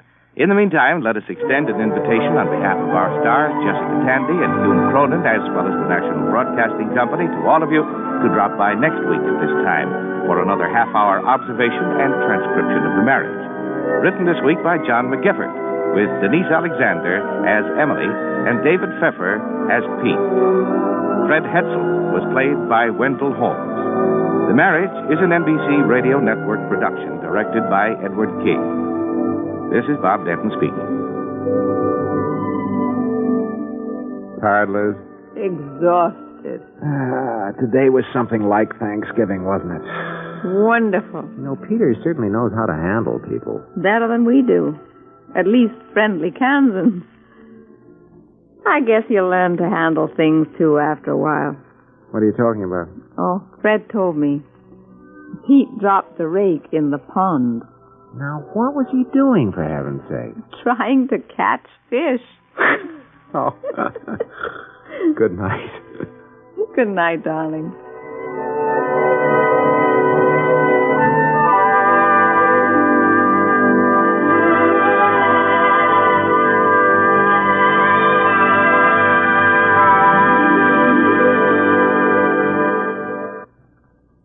Enjoy NBC Star Playhouse tonight on the NBC Radio Network.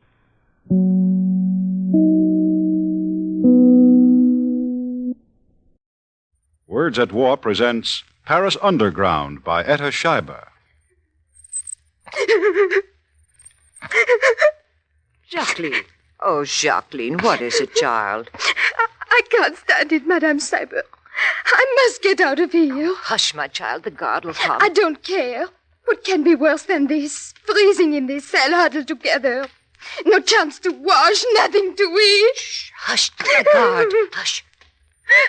What's going on here? Oh, it's nothing, guard. One of my cellmates just had a nightmare. She's asleep now. Well, keep her quiet. Madame Schreiber? Yes, Jacqueline. I am sorry. Oh, that's all right. Try to sleep now. Yes. Yes, I will. Have some sleeping medicine I smuggled in. I guess the Nazis are not so smart as they think. There. Madame Schreiber? Yes, dear? Hold me tighter. Talk to me. Then I won't feel so lonely. Why, of course, child. How is it that you are in a Nazi prison in France? The rest of us I can understand, but you, an American... Well, often lying here at night, I doubt that it really happened to me. It was all so strange. Would you like to hear the story? Oh, yes. Yes, Madame Schreiber. Tell it to me.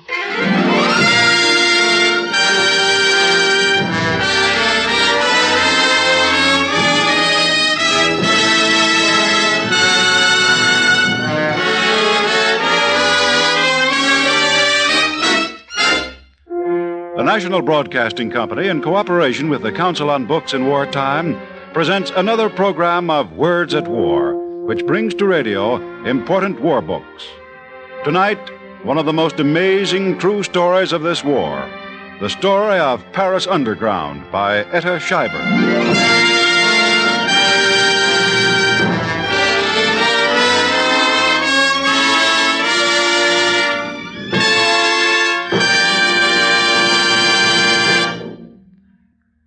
In a cold, miserable prison cell, Etta Scheiber is bolstering the courage of her co-prisoner, Jacqueline, by telling her the story leading to her imprisonment.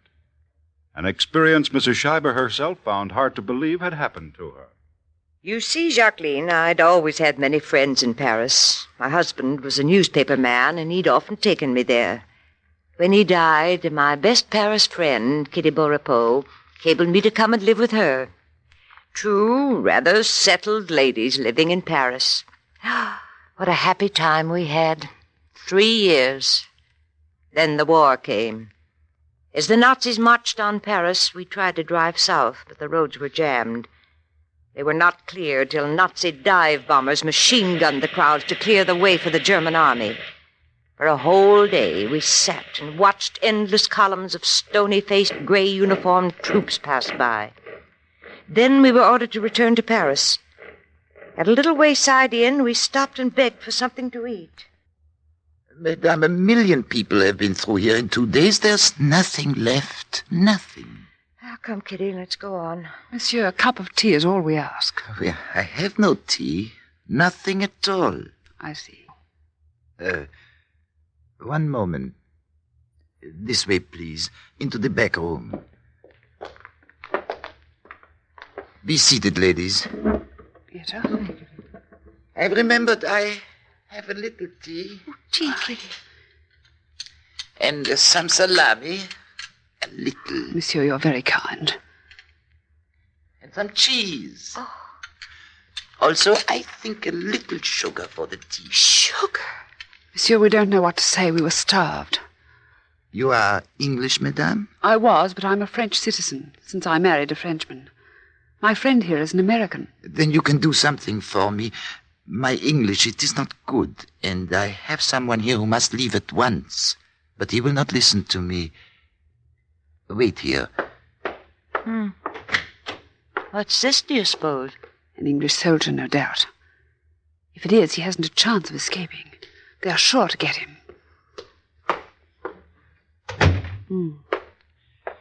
Here is the man. Good evening. Good evening. My name is William Gray. I'm a pilot, RAF. I'm in a bit of a jam. Got caught at Dunkirk. Couldn't get away. I've been working my way south, but the Germans have moved faster than I could. And now Now you're completely surrounded by them. Yes. I don't want to trouble you, ladies, but if you will tell this French chap to be patient a while longer, I will go as soon as he can get me some civilian clothes. I'll be able to take care of myself after that. You're wrong, Pilot Gray. You haven't a chance in the world of getting away. And if you must be captured, then you'd best be in your uniform. That way they'll treat you as a prisoner of war. In civilian clothes, they'd shoot you as a spy. Oh, Kitty, no. Yes, Etta, they would.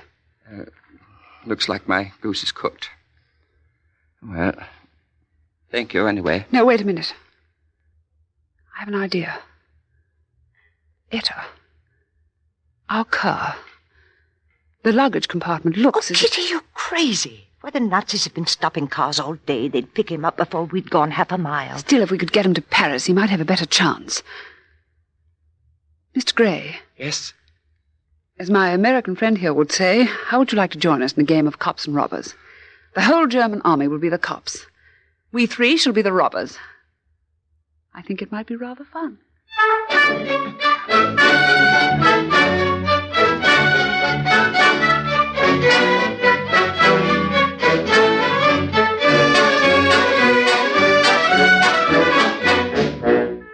We felt brave and pleasantly adventurous then. We didn't know what we were getting into.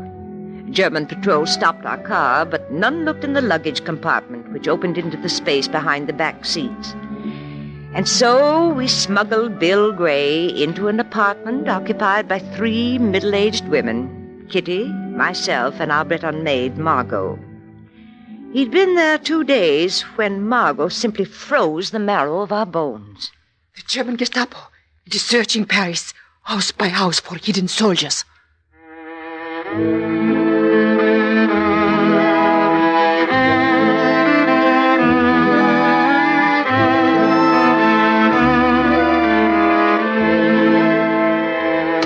Kitty. It's no use, Etta. I've been everywhere. I've made guarded inquiries until my tongue is dry. But no one can, or no one will, tell me anything. But, Kitty, there must be an underground railway, some means, some system of getting men to unoccupied territory. Yes, but just try to get in touch with it. Where's Bill? He hid in the bathroom and he heard you at the door. He mustn't know it, Etta, but the Gestapo is getting closer and closer to our building in their search. Yes, he suspects as much. He wants to give himself up to save us in case they find him here. No, he mustn't. I was told today that the Germans are not treating captured British soldiers as prisoners of war any longer. They're shooting them as spies.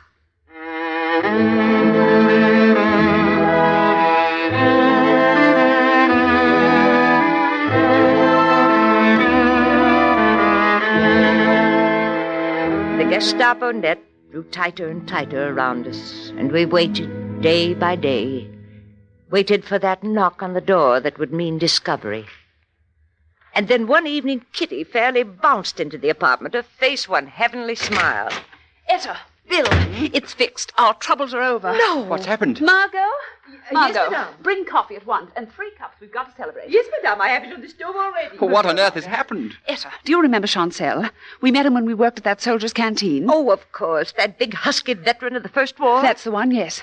Well, Chancel is a member of a combine that's getting French soldiers out of the country to fight for de Gaulle. No. How do they do it? They have one of their number in the police prefecture here in Paris. He gets them all the papers they need to keep the men out of jail in Vichy France. Yes? And then it's just a matter of smuggling them across the demarcation line. And they have another man who owns an estate right on the line, so that's easy, you see. The estate owner just has to pay 50 francs a head to the German sergeant at the border patrol. Sir, the supermen aren't above taking bribes. Why, it's too good to be true. But it is true. Tomorrow, Chancel will bring us Bill's papers. We'll apply for gasoline to visit hospitals and prison camps with parcels, and we'll use that gasoline to drive Bill to the demarcation line. Oh, I don't know how to begin to thank you for... Who's that? Shh. Margot. Yes, madame, I have the coffee ready here. Put it down, quick. See who it is. Yes, madame. Etta, quick, take Bill into your room. Try to hide him somewhere. Wait a moment. Take this 3rd cup with you. Got it. The Germans are here. No, civilians. Gestapo. Etta, hurry. Don't be silly, Margot. Don't keep the gentlemen waiting. Bring them in here. Bill, leave the door open a chink so we can hear. Where can I hide? Oh, in the bathroom, under the bed. I can't hear. What was that? I knocked something off the dresser in the dark. It's my brother's picture, Irving. He died here 2 years ago. He's such a wonderful brother, Irving. I'm sorry, Mrs. Scheiber. Oh, dear. Why am I telling you things like this now? Good heavens, I have an idea. Etta, this gentleman wants to see your room. That does it. No, he doesn't. Get undressed quickly. Now, don't argue. Get undressed and get into bed. Pretend you're very ill. Just leave the talking to me. Here, tie this towel around your head. Hurry now. I'll give you just 30 seconds. Oh, coming, Kitty. Coming right now. Well, did you call me, Kitty, dear? Yes, Etta. Gentlemen, this is my very dear American friend, Mrs. Scheiber. She's been living with me in Paris and finds herself an unwilling victim of the war, far from home, like yourselves. I'm from the Gestapo, Madame Scheiber. Wish to examine your room. Well, by all means. You'll have to excuse its appearance, however. My brother's in bed. He's quite ill. Afraid he may have contracted intestinal flu. There's so much of it in town now. I hope you won't disturb him. The light, please. It's all right, Irving. Just some official business. Don't try to talk, dear. This is my brother. His papers, please. Oh, certainly. They're right here in the drawer. What? Yeah, this picture. Picture? Oh, of course. Poor Irving's been quietly raving all day, not being able to shave. Well, don't you worry, Irving. I'll get you to a barber tomorrow. His identity card, please. Here it is. This card has expired. Why wasn't it renewed? Well, we intended to go back to America because of the war. We would have gone long ago if his health had been better. It just didn't seem worth renewing it under the circumstances. Mm-hmm. I see. Your own papers, please. Yes, here they are. Yeah, very well. Oh, I'm terribly distressed about Irving, Kitty. Oh, I do hope poor Irving wasn't upset by our visitors, Etta. No, he didn't mind. Kurt! A list of tenants, please. The concierge has it. You, concierge, get over there. Oh, yeah. Here, well, come on, woman. Tenant list for your house. Oh, Chapelle, Alexandre, Lozé, Habert. I do not find the name of Madame's brother on this list. Madame's brother? Oh, Answer me, woman. Where's his name? Goodness, it's no crime to forget a name, is it? Irving isn't a regular tenant here. He's only been here since he was ill, and he needed someone to look after him. Right, madame. I addressed my question to the concierge. Well, woman? I am sorry, sir. I forgot about the gentleman. He never asked me for a certificate of domicile, so he is not on my list. I shall add his name myself, then. Are you upset, Madame Beaurepos? I? Oh, you mean my heavy breathing. Asthma. There. Now, keep your tenants list correct from now on, concierge. Come, we shall leave. Allez,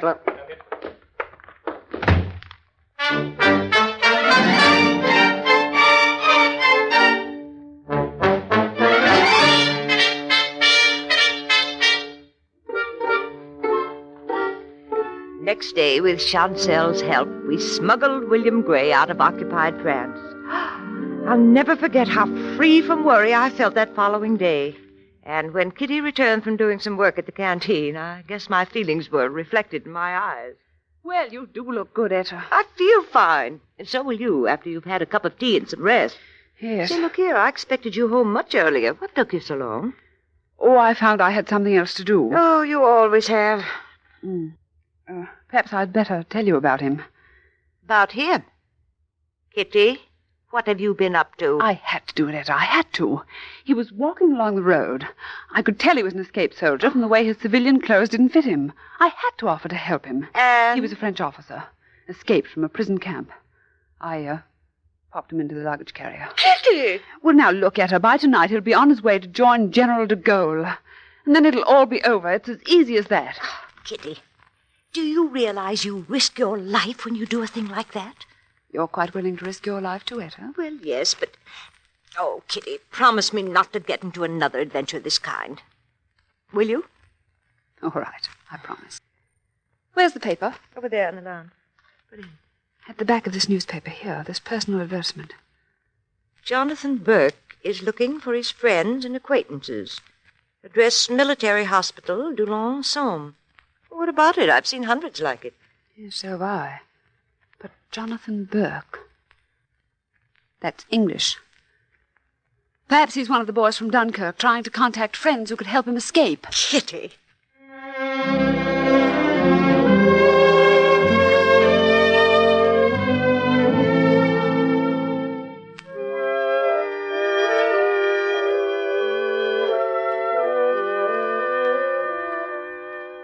Yes, Jacqueline, as you probably guessed, we helped Jonathan Burke escape from the military hospital at Doullens. Brought him clothes and sneaked him out in broad daylight right into the luggage carrier of our car. Then drove him to our own apartment.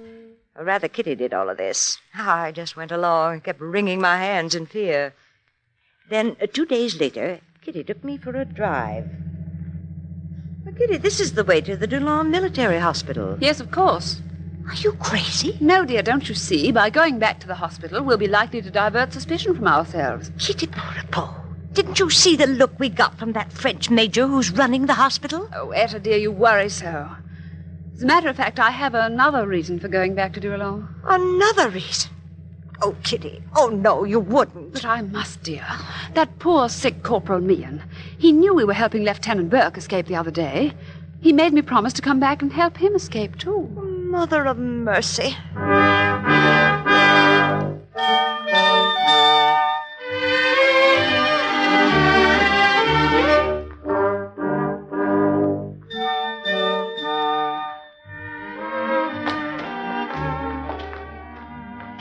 Kitty, how long are we going to walk back and forth through these wards?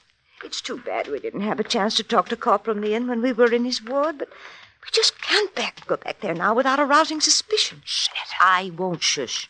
We better get out before that French major sees us. All right, Etta, all right. Here, let's make for that door over there. That's the first time you've talked sense in weeks. Permit me to introduce myself, ladies. Major Thibault. Thibault? You ladies have honored us with your visit before. It is really very kind of you to take such interest in so small a hospital. Well, you see, Major... Would you be kind enough to answer one question? Where is Lieutenant Jonathan Burke? Why, you must be a mind reader, Major. We've been through the whole hospital looking for him. Our conversation will be shortened if you will be intelligent enough not to deny you helped him escape. I know all about you, your nationalities. I can understand your sympathy with these British soldiers who are prisoners. However, we are concerned with decrees. You have violated the laws established by the High Command of the occupying force. The penalty for your crime is death. Major, I assure you... We have that... absolutely no... You are impressing no one. It is my duty to hand you over to the authorities, which at this time means the German army. I am a soldier. It is my habit to obey.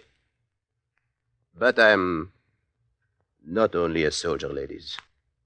I'm also a Frenchman. That is why I have not yet reported the disappearance of Lieutenant Jonathan Burke. I don't know how to tell you. Don't try.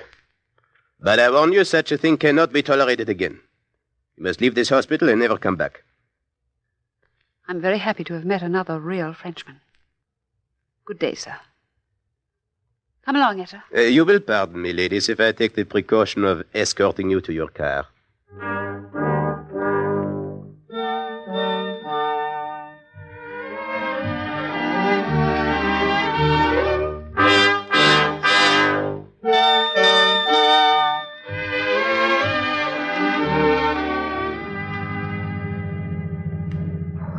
That was too close for comfort. You see, Kitty, now, how right I've been to insist that you stop taking these chances. I know, Etta, you're perfectly right. It's too bad, of course, that we couldn't help more of the men. Some look so tragic. Yes. That sick Corporal Meehan who watched Jonathan Burke escape. You know, today he looked at us so pathetically. Oh, if we'd only had a chance to speak to him and explain. That wasn't necessary, Etta. I slipped him a note when we entered his ward. Corporal Meehan is in the luggage compartment of our car right now. Yes, Jacqueline, that was Kitty. The most amazing woman I've ever known. I'm sure that Providence took a personal interest in our work, for it went on for months and months. The Gestapo set all kinds of traps for us, but we were clever enough, or lucky enough, to evade them. We were put in touch with a country parish priest, Father Christian Ravier, who had nearly 1,000 British soldiers escape from Dunkirk hiding in the woods. He became one of us. So they would be helpless alone. We must send each of them on his way paired with a Frenchman. Oh, but, Father, that means more and more people will know what we're doing. We'll have to trust so many. What you don't realize, Madame Schreiber, is that all Frenchmen us. Only a very... Have no fear, Madame Schreiber. All France is on our side. So we went ahead. We smuggled out 150 Britishers and 150 Frenchmen, pair by pair. Then one evening, I was alone in the apartment except for Margot. The doorbell rang. Margot answered it. We wish to see Madame Schreiber. Who is it, Margot? There's no need of introduction. You remember us. Wait. You two are the Frenchmen we sent out of the country with the Britishers. Oh, you shouldn't have come here, especially when you've been drinking. That is all right, Madame. Quite all right. Well, why did you come back to occupied France? Why? We gave Vichy a try, didn't we? Conditions are just as bad there. No work, no jobs, nothing. Work? Jobs? Is that why you crossed the line? Oh, you did not think we were fools enough to join the goal, did you? Please leave my apartment Not at once. so fast. We wasted a lot of time getting those two fellows you sent with us out of the country. We demand that we be paid for our time. Understand?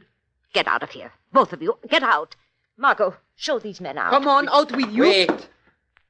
Before I go, Madame, may I suggest you read this poster? Out with you. What does it say, Madame? 10,000 francs reward. The German High Command will pay 10,000 francs to any person providing names and addresses of those engaged in hiding English soldiers or aiding them to escape. Oh, Madame, you do not think that those two men would... Sell us out? 10,000 francs is a lot of money, Margot, and anyway, these boys are no good.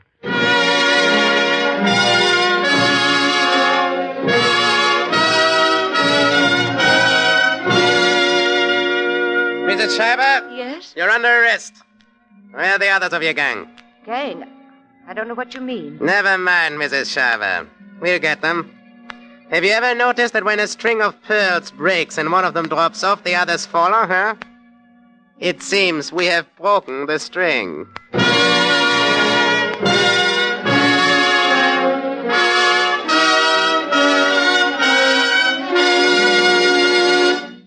And follow they did, Jacqueline.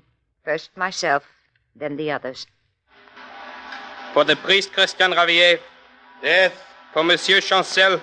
5 years of hard labor. Monsieur Tissier.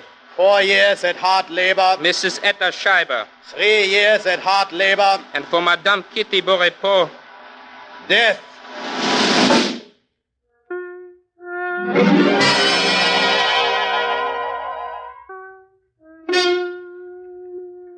That is the story, Jacqueline. But for people like you, it carries a message which reads, don't give up. Never lose the things that distinguish freedom-loving people from those born for slavery. When Father Ravier faced that enemy court, they expected him to beg for mercy. Instead, he told them, You think you have beaten France. Well, France is still at war with Germany. The generals surrendered to you, but the people did not. You will never win the war. There are 30 million in France against your 2 million soldiers.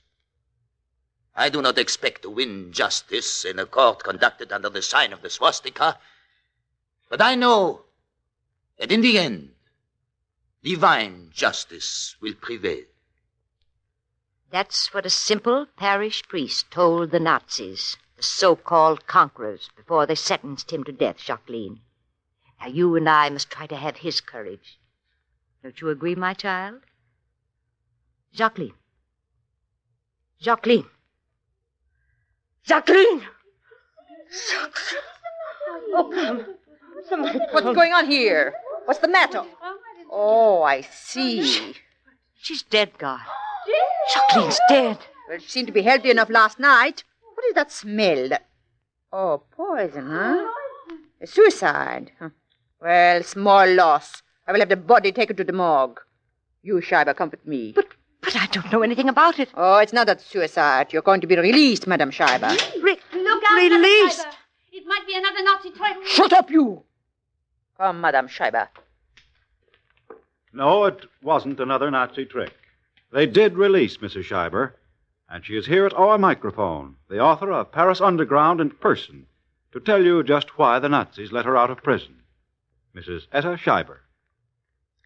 The Nazis released me from prison not to do me a favor, but because they wanted to use me as part of a bargain.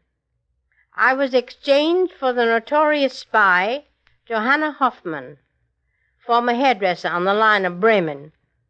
When I was told this by an American official, I said what I believe, that Germany got the best of the bargain. Johanna Hoffman is certainly more valuable to the Germans than I ever could be to the United States. My dear Mrs. Schreiber, that official said, suppose the British government in the last war had had a chance to exchange Edith Cavell. Well, he was wrong there. I'm certainly no Edith Cavell. But my friend Kitty is. I only followed where she led, and she is paying very dearly for all she did.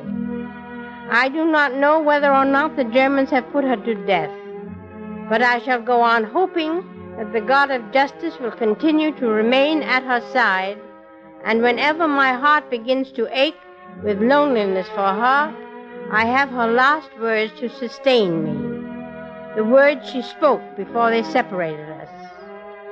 Don't worry about me. I am not sad. I did what I had to do. I knew the price, and I was willing to pay it. I have given England 150 lives for the one she's losing now. Think of that when you think of me. And when the war is over, go to England and walk along the embankment of the Thames in the spring, where I always used to walk. I will be with you. See if you can find some of the boys we sent to England. Tell them that as I once helped them, now they must help me. They must carry on the work I can no longer do, by continuing to be what they have always been. Enemies to tyranny, unwavering defenders of freedom.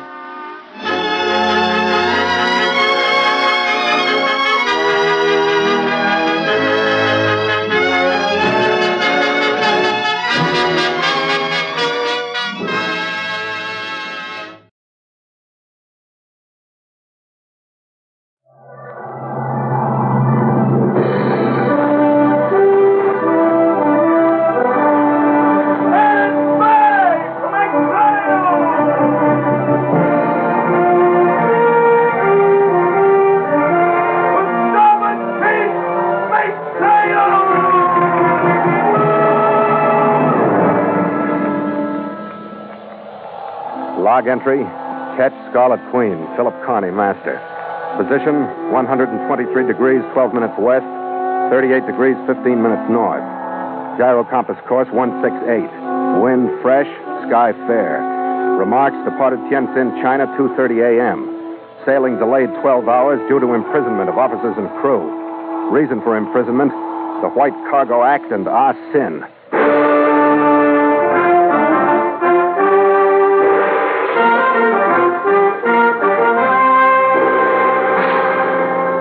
It was a few hours after a searing sunrise that I noticed the water over the side losing its clearness as it filled with the yellow mud of the Hunho River, sweeping out from the troubled valleys of Inner Mongolia. The Scarlet Queen limped into the current under power again, rudderless, bullet-scarred, and carrying in her hold $10,000 worth of ginseng roots, the cargo that had been the cause of all her wounds. I had my personal troubles, too, based on the same thing. 2 passengers. One wrapped in sailcloth, dead from a bullet through his brain. The other, the woman who'd killed him.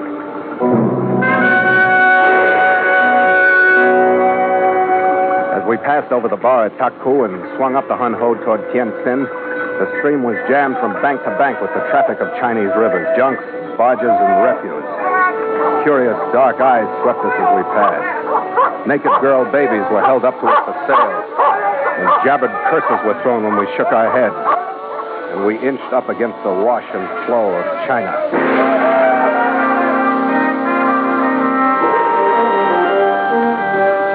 In spite of her slow, limping progress through the rabble of river craft, the Queen did her best to live up to her name. The scarlet figure under her bowsprit swung haughtily across the stern of a fish barge. A swell lifted her nose as she turned disdainfully away from it. But after she was secured to a dock, she seemed to lean wearily against the rope fenders we hung over the side for her. Her crew was tired, too. The way I felt, that cargo of ginseng wasn't worth $10,000, pesos, or glass beads. All I wanted was to get rid of it, and everything that went with it, and sleep for about 72 hours. But that particular Tientsin day wasn't cut out for rest. A squad of Chinese military police marched around the corner of a building and was shouted to a halt on the dock. A stocky, bullet-headed Chinese colonel, dripping with gold braid, pounded up the gangway and came aboard. You master this ship? Yeah, but I don't deserve the honor guard. What's it for? You will speak only in answer to my question. You, your first officer, and your crew are under military arrest.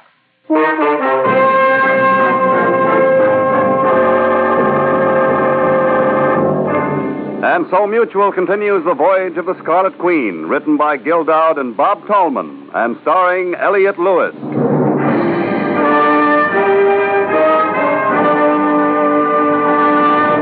The Scarlet Queen, proudest ship to plow the seas, bound for uncharted adventure. Every week a complete entry in the log, and every week a league further in the strange voyage of the Scarlet Queen.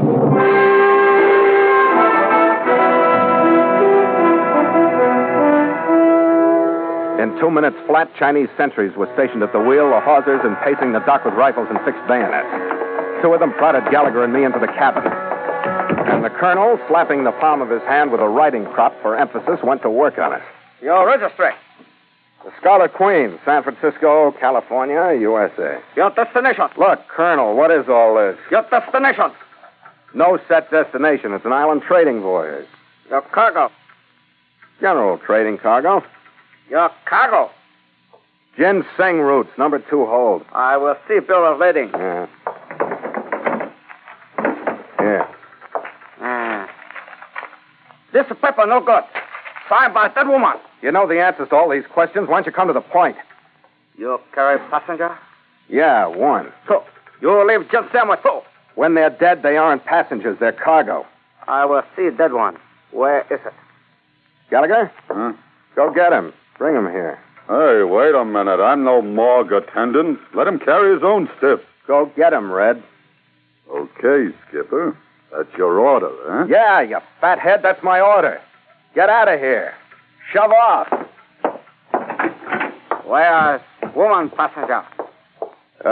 In the cabin across the companion. You will come. Mm-hmm.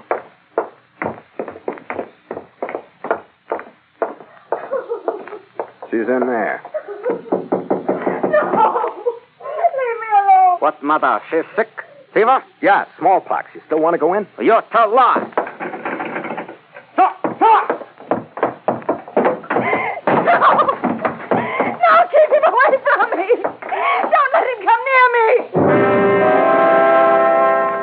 was screaming was natural enough, but the rest wasn't. Her clothes were torn, her face was scratched. She was cowering in a corner, and the look of horror on her face was directed toward me. She dragged herself across the cabin floor like a second road company of white cargo and clutched imploringly at the colonel's free hand. Her act was so bad that it was funny, but the colonel had never seen white cargo. Please, you're a good and kind man. You'll not let him hurt me anymore. He killed my husband. He stole everything we had in the world, our ginseng. Now he tortures me to sign a ransom note. Very sad American woman. Oh, yeah, very sad American woman. Saddest I ever saw. You will not talk. Sedento pig. Okay, you've got the guns, but she's making a fool out of you. Are you a coolie? Does the woman rule your house? Silence! Poor, sad American lady, do not kneel before humble Chinese. You are strong enough to stand on feet, poor, sad American lady? Yes. Yes, you have given me courage. I lean on your splendid strength, my colonel. I will gladly save the life of poor, sad American lady molested in my city by her unworthy countrymen. So forced to turn to a Chinese officer for chivalrous aid. For as many years as I have before me, I will thank you 10,000 times each minute. I am unworthy. One thank will be sufficient in this manner. You come to my headquarters. There, summoning scribe of English language newspaper China tell whole sad story of chivalrous aid. It is as nothing. You will gain the military promotion you so richly deserve. I have powerful friends in Nanking. You have powerful cargo here, Tianjin. $10,000 for said American lady. Your greed is as great as your chivalry. It's matched only by your thanks. Very funny, sad lady. I laugh too, Captain Carney. Yeah, how about laughing some of these guns off my ship? Oh, no. I not laugh loud enough for that. I laugh because gold and thanks of poor, sad American lady will buy many bowls of rice for empty bellies in my village. I laugh because cost so little. Only 2 lives. Yours, Captain Carney. Your first officer. You make good sense up to a point, Colonel, but you're taking a pretty long chance executing a couple of American nationals. We are only honoring requests from your own people in Korea to hold you for extradition because of dead woman in ginseng. You will be shot while trying to escape.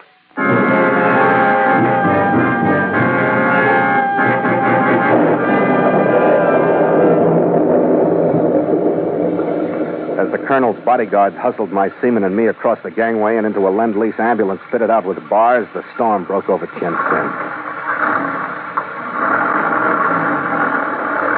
I took a long last look at the Queen as we pulled out. A sudden squall swept down the river and across her bow. She shivered a little. She tugged at her moorings.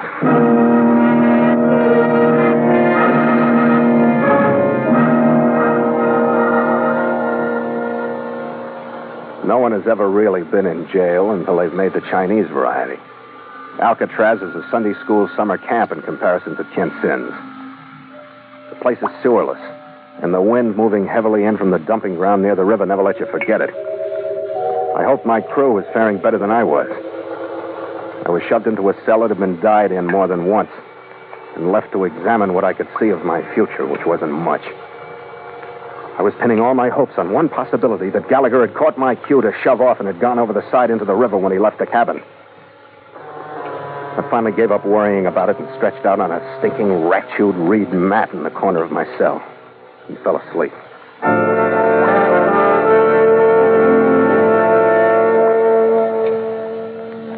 When I woke up, I didn't know whether it was day or night, and I didn't care. Day or night, the place would smell the same. Then I heard the door at the end of the long corridor close.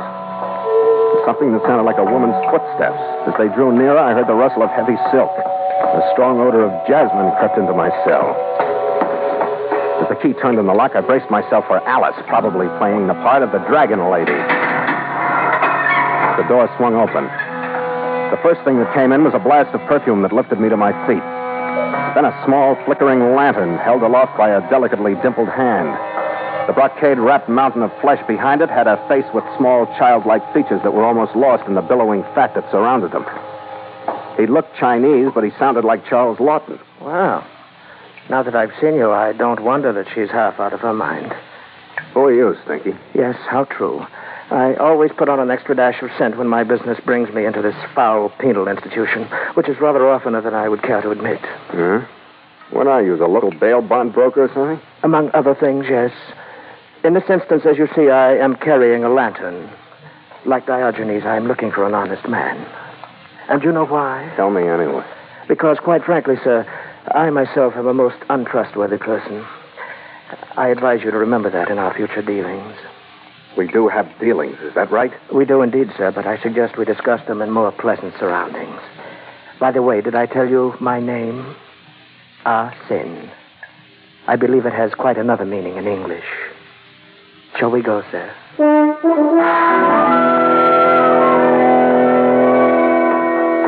I followed him up the long corridor, reeling in the backwash of jasmine that swirled out in his wake. The door of the cell block swung open, and he trotted out through the jailer's office, nodding benevolently at the guard, who bowed from the waist and accepted the lantern from the dimpled hand. We jogged on out to the street without slackening pace. A mob of beggars raised a clamor as Arsène appeared. He pulled from his robe a huge silk purse hanging at his waist and reached into it. Still on the run, he fluttered his hands in and out of the purse, and a continuous shower of small brass coins fell into the street on either side of us. The crowd parted like the Red Sea. And I saw the finishing touch. A Rolls-Royce town car waited at the curb. After you, sir. Yeah, thanks.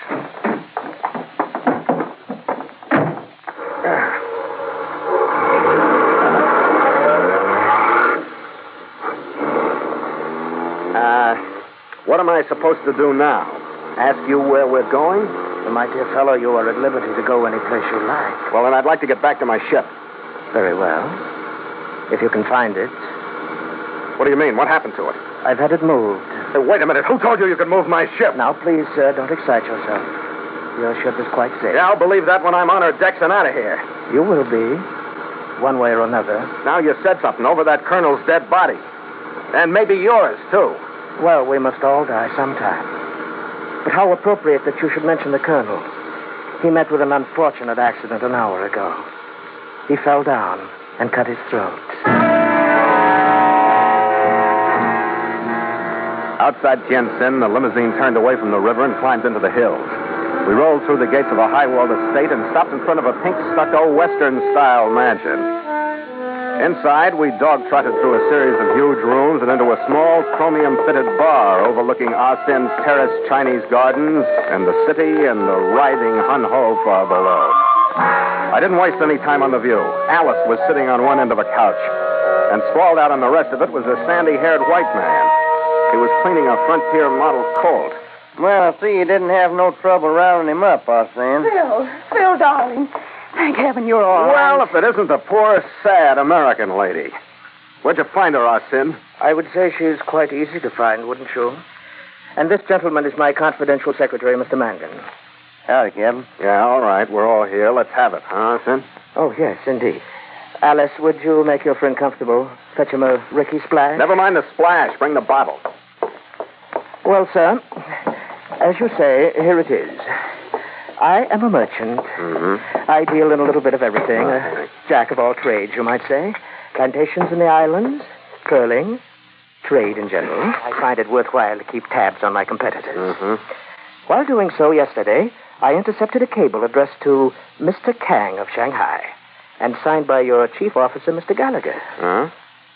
You're quite an operator. Thank you. To continue. Well, please do. I happen to know that Mr. Kang is a very penurious man. Since Mr. Gallagher demanded, not requested, assistance from him, I assume that you are in a position to put him in the way of a rather handsome profit. Huh? I thereby took immediate steps to obtain your release from prison. I did not know then the true nature of your enterprise. I don't get this. You will. Because, you see, quite by coincidence, this lovely young lady approached my confidential secretary, and so impressed was he by what she had to tell him that he brought her directly to me. Uh-huh. She advises us that the voyage of your Scarlet Queen is being financed by Kang and Company to recover a treasure of very considerable value. Really? What was the figure, Mangan? $10 million. And you can take off that poker face, Tony. We ain't trying to horn in on you. Arsène's got a real business proposition. You just listen at it. Very concisely put, Mr. Mangan. To continue. Yes. I am also aware that a new syndicate headed by a Portuguese gentleman, Mr. Constantino, is interested. I have contacted both Mr. Kang and Mr. Constantino and have received their replies. To wit, Mr. Kang offers $5,000 ransom for you and will reimburse me for the expenses involved with getting rid of that troublesome colonel. Mr. Constantino, on the other hand, has offered me $10,000 cash to release you into the custody of one of his agents. So, here you find me on the horns of a dilemma. 10,000 against 5,000. What are you waiting for? Well, sir, there is still another possibility. Huh? If you and I were to go in together, on a full partnership basis, I remind you, forgetting both Mr. Kang and Mr. Constantino. Well, Mr. Carney. I'll make it easy for you, Arsene. The answer's no. Why? Because there's something wrong with your story. Alice here never knew anything about the voyage of the Scarlet Queen until one of you told her. Well, what about it, Mangan? He's bluffing. Yes, of course. Is that right, Mr. Carney? I'm not bluffing. Alice? He's not being truthful. He made violent love to me on his ship. He told me everything. He did, eh? Well, Mr. Carney, majority rules. Don't rush him, Martha. He'll come around. Let him sleep on. Whatever you say, Mr. Mangan. The servant will show you to your room, Mr. Carney. I followed the silent poker-faced boy out of the room and up to the second floor. He unlocked the door of a room and padded back down the hall without opening it, as if he was scared of something inside. I opened the door, saw what it was. The room looked like a typhoon had hit it. Every stick of furniture was broken, and the floor was strewn with fragments of crockery. In the middle of the mess, with a bedpost clutched in his hand like a club, stood my chief mate, Red Gallagher. Oh, it's you, Skipper. I was expecting that hunk of perfume blubber that had me locked in here. How'd you find me? I didn't find you, Red. I was brought here myself. Did they tell you I was here? No. Well, they told me you were. That's why I came. Well, I'm here now, if that helps. What? Yeah, I'm a lot of help. Now we're both locked. Go on. Break up some furniture, Skipper. It'll make you feel better. I was saving a couple of tables, but go ahead. You can have them. I didn't get to the furniture-breaking stage for a couple of hours. Then Gallagher took one of the tables, and I took the other. Then we pulled the mattress out from under the pile of lumber in the middle of the room and stretched out on it. It was better than the Tientsin jail, a lot better. I went right to sleep.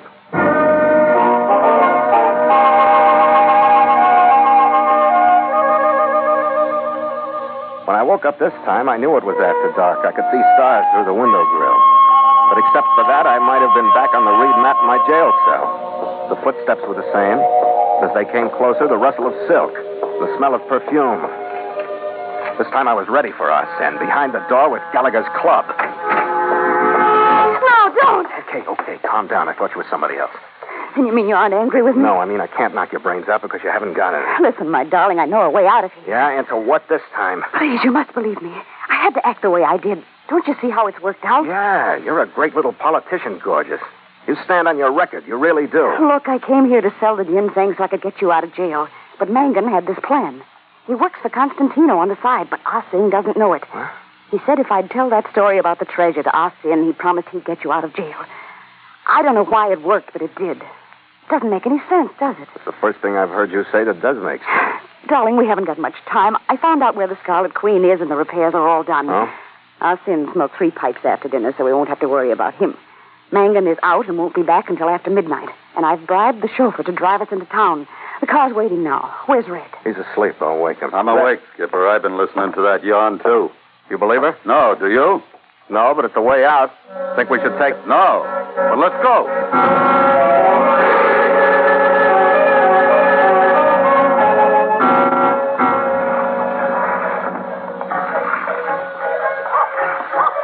The story's okay so far, Skipper. Yeah, so far. What do I have to do to convince you? I said I'd bring you to the Scarlet Queen, and there she is. Yeah, with the light in her cabin. Come on, Gorgeous. Introduce us to your friend. No, wait. Still, don't go in there. I don't know. I can't go through with it. Please. Get out of the way, Gorgeous. What are you pulling now? Please, Phil, I mean it. Don't open that door. Get away from me. Phil! Phil, don't go! He's going to... Phil! Come right on in, boys. Meet my buddies. This here's Charlie Lee. The poor one over yonder's his brother. Get the introductions. Anything you say. Charlie, get a hold of Miss Alice here and throw over the side. Leave Chi here. Have yourself a chair, Captain. Thanks. You're in my chair. I'll stand up. There ain't nothing to that thinking better while you're on your feet. Take me. I done some of my best shooting from an easy chair. Yeah, women in the back. Your mate looks like he's fixing to jump me. Better tell him to sit down. Take it easy, Red. She took that slug for you, Skipper. She pushed you out of the way. You're going to stand here and take this? Let go, Red. I figured you right, didn't I, Corny? There ain't nobody like a Yankee ship captain to put business first. That's right, Mangan. What's your proposition? Well, first thing, you're going to sit down and write a little old letter to Mr. King. You're going to tell him that you're signing on a new chief mate. The berth is yours. I'm fed up with it. Mind your manner. As I was saying, Captain, a new chief mate, and you're plumb fed up with the drunks in your crew, so you're fixing to sign on some nice, steady Chinese hands. What for? Well, I don't want to throw no surprise at that Mr. King when he comes aboard at Shanghai, do I? What do you think he'll do? Kidnap him? What's the matter with that? Ain't nobody understands ransom money like the Chinese folks. Time he gets through visiting old Mr. Constantino down south in Hong Kong, why, he might even talk. Mr. Manga, What's eating on you? Charlie, he go out to carry Letty. He not come back. Well, you churnhead, go look. Yes, Mr. Manga. Well, Captain Corny, what do you think about my little old scheme? I think it's funny. Well, shall we try it then, just for laughs? Why, me and you might get... Stay right where you at. Don't move. Don't try nothing. You find out I got eyes in the back of my head. Now, Skipper. Yeah, Red, let's go. Mangan stood sideways in the door as the tension divided. His eyes were on us about half the time, but I could tell he was listening for a noise out on deck. When he heard it, he automatically swung the gun away from us. We started our rush, but we never finished it. Mangan straightened up. The gun dropped from his hand, and he staggered back into the cabin. He spun slowly around and pitched forward on his face.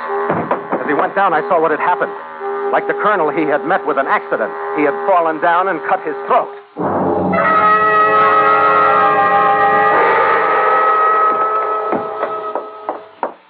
Well, dear me, what's this? Another accident. Oh, I say, it's my secretary, Mr. Mangan. Oh, poor chap. Yeah. Don't go all to pieces now. Oh, I shall miss him. I really shall. He was so colorful. Ah, Sin, you're an old scoundrel. What are you doing here? Yes. But first, a word of caution. I have not come alone. Oh, yeah, I sensed that from the way people have been dropping dead around here. But Mangan bled such a lot, so untidy. And in your cabin, too. The debris. Take it out. Okay, Stinky, it's your play again. The game is over. I'm merely picking up my tricks. What's the score? I've had my losses, but, you know, I like you, Captain Carney, and you too, Mr. Gallagher, even though you did break up all the furniture in my guest bedroom. Irish Chippendale, very hard to replace. Oh, forget it. I just lost my temper. But you see, I have had my losses, and were I to emerge from these various dealings without a profit, I should lose face because I am a very successful merchant. If you could see your way clear, even $1,000... Look, we're working men. We don't have $1,000 to spend on your face. Well, then, any little token, some trading goods, perhaps. I need everything I have. If you'd found us before that colonel did, we might have made a deal. Ah, indeed. What do you mean? Well, he confiscated a cargo of ginseng. And if you had it, you would be willing to hand it over to me as payment for your safe passage? Brother, you could have it in wealth. And those would have been your sentiments, too, Captain Carney? Exactly. Well, then, it's settled. Goodbye. Hey, wait a minute. What's settled? Oh, I thought you would understand since your ship has been here in my repair yard. Well, I understand less every minute. Well, I had the ginseng put into my warehouse this afternoon, and since you've agreed that if you had it, you would gladly pay it for your clearance, I consider the matter closed. I've made my profit, my face is saved, and you may leave with my blessings as soon as I obtain the release of your crew from that wretched prison. But I will drench myself with jasmine, never fear.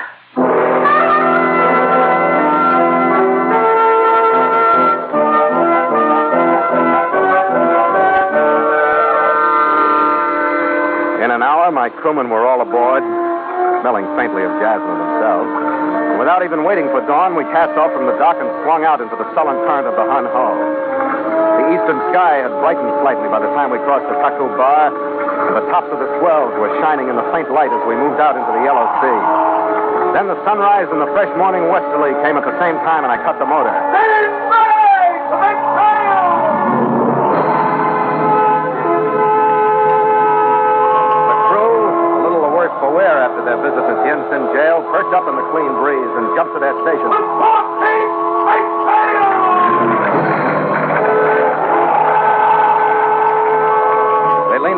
billiards with a will, and the mainsail climbed to its working position.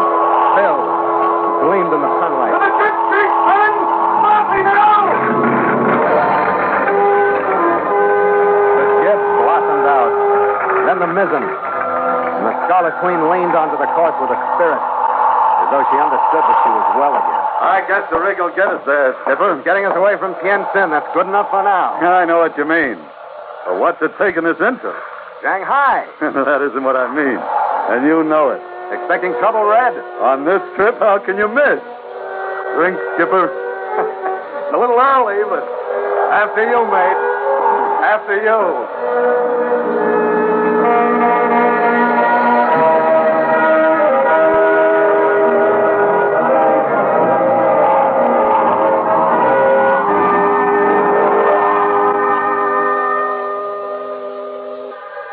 Log entry, catch Scarlet Queen, 5:30 p.m.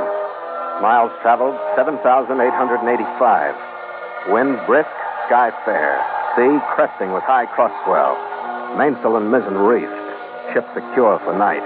Signed, Philip Carney, Master.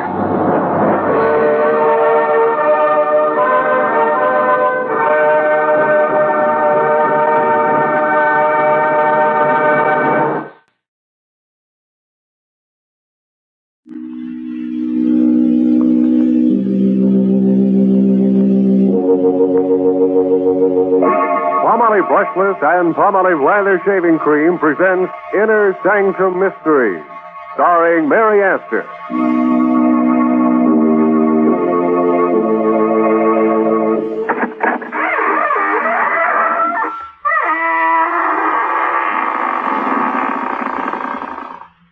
Good evening, friends of the Inner Sanctum. This is your host, Raymond, welcoming you through the squeaking door. Well, we're having a gay musicale here tonight, featuring, of course, only haunting melodies. But I'm afraid none of the performers will get a hand unless it's a cold one. You see, it's so hard to applaud after rigor mortis has set in. But you can come in and set in, too. There are plenty of seats available. And if there's nothing left in the orchestra, we can give you a box.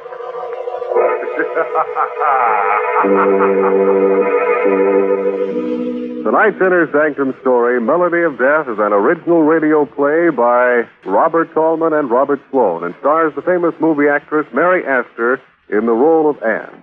It is directed by Hyman Brown. Miss Astor appears tonight through the courtesy of Metro-Goldwyn-Mayer. Then, Inner Sanctum Mysteries ask you to shave with Palmolive Brushless and Palmolive Lather Shaving Cream. Either Palmolive Brushless or Palmolive Lather Shaving Cream gives you the cleanest, most comfortable shave you ever had, free from razor burn, or mail the carton top to us and we'll refund your money.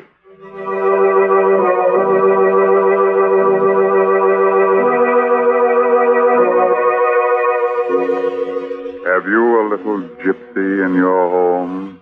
One with a gold ring in his ear and a magic violin in his hand? Well, if he's anything like a fellow named Enrique, don't let him play an encore of the Melody of Death. Like a spidery web floating in midair, death hangs over the room where Anne is talking to her beloved David. Ghastly white, she summons the last ounce of ebbing strength to speak to him of love.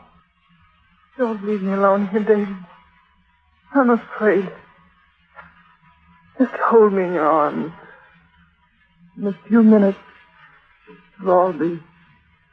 David, what's that on your hand? Blood. How did you get...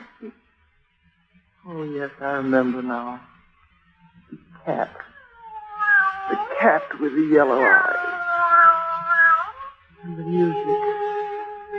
It was the music that started the whole thing, wasn't it, David? I remember now. That evening in Lubo's cafe, Henrique, the gypsy violinist, came over to our table.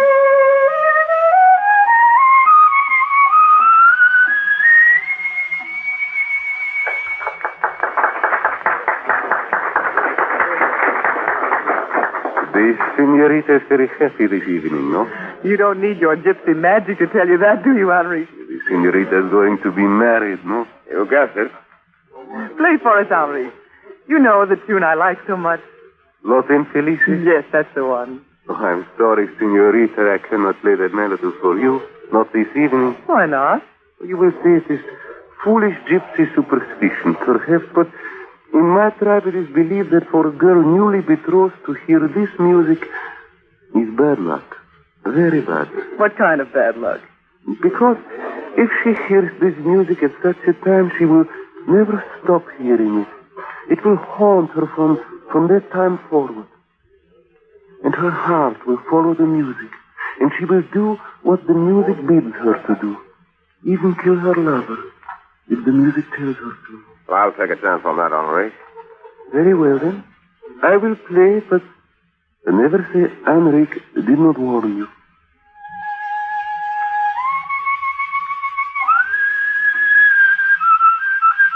Anne, what is it?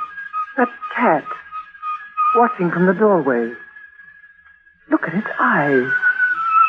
Yellow eyes. Darling, you're so strange this evening. Something wrong? Something's terribly wrong, David. The music and that cat watching from the doorway like death. Anne. Take me out of here quickly, David. I'm afraid. Well, of course, darling. I'm sorry, David. I couldn't help myself. I felt I had to get out of there, or I'd... You'd what, darling?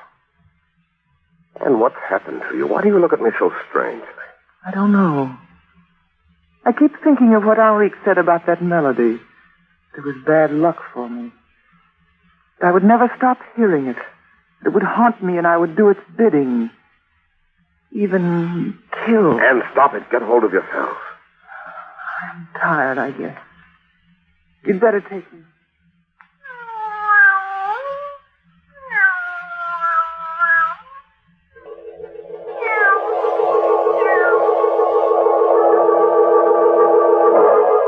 Walked away from the cafe that evening, I was like a person in a hypnotic trance.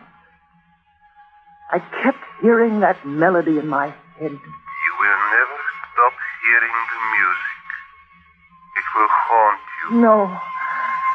No, I won't listen to it. Even kill your lover if the music tells you to. No, I love David.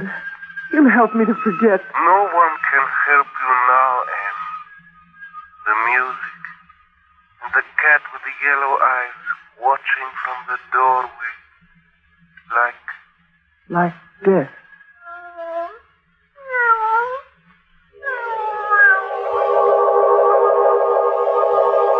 I fought it with all my strength, but it was no use. The music called me irresistibly back to that dingy little cafe, to Enrique. And to the cat with the yellow eyes. The cat that belonged to Lubos, a man I had never seen. Yes, come back. I knew you would. It was the music, wasn't it? The music told you to come. How did you know? Did I not tell you it would be so? The other night, when you told the legend about that melody, something happened inside my head. And when you played it, it sounded so strange to me. And after that... You hear it all the time? Yes.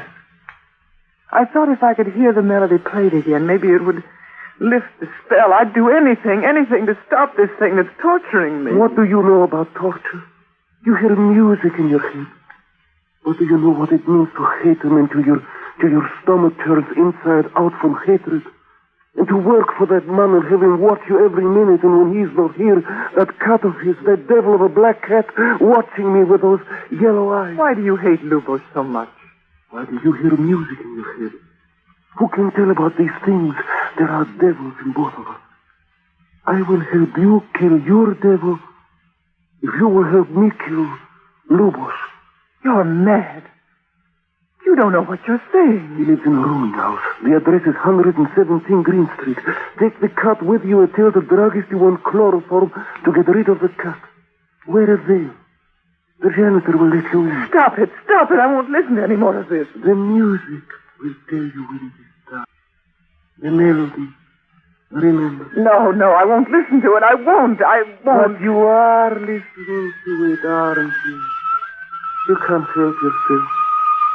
And you will do what the music tells you to do. Won't you? No, I won't.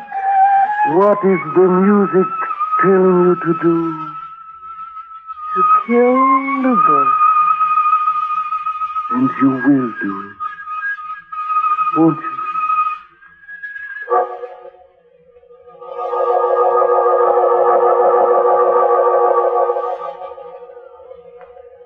No.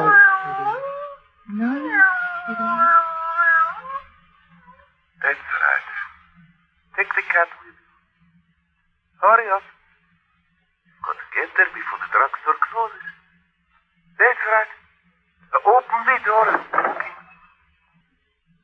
Yes, miss. What can I do for you? A bottle of chloroform, please. Yeah, that's a handsome cat you've got there, miss. It's a shame you're putting him out of the way. It has to be done. He has a stomach infection, quite incurable. Yeah, well, those things will happen. Here you are, miss. That will be 38 cents plus tax. Put the chloroform in your purse now, Emma. Hurry along now. Here we are. Green Street. Around the corner. There is the house. Over there. He's sleeping there now. The man you're going to kill. Who's that? I'm looking for Senor Lubos. I've brought his cat home. I live next door to the cafe and... All right. He's the first door at the top of the landing. Don't make no more noise on the stairs than you can help. You see, Em, how simple it is. That's right, up the stairs. Wait now. Before you open the door, the bottle of chloroform. Get it ready. That's it. Now, put the cat down. Gently. He won't make any more noise now. He's home with his master. Yes, he's asleep. Fast. Quickly now. The chloroform. Over his face, quickly. Push it down hard. He's waking up. Pour more chloroform on the cotton. He's waking up. Who is that? Who? The knife. There's a knife on the table there. Grab it before he does. The knife, Em. The knife. Kill him. No. Don't do it. Please. Don't do it. I tell you.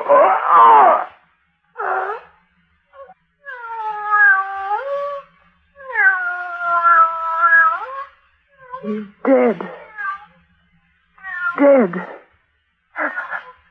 I've killed a man.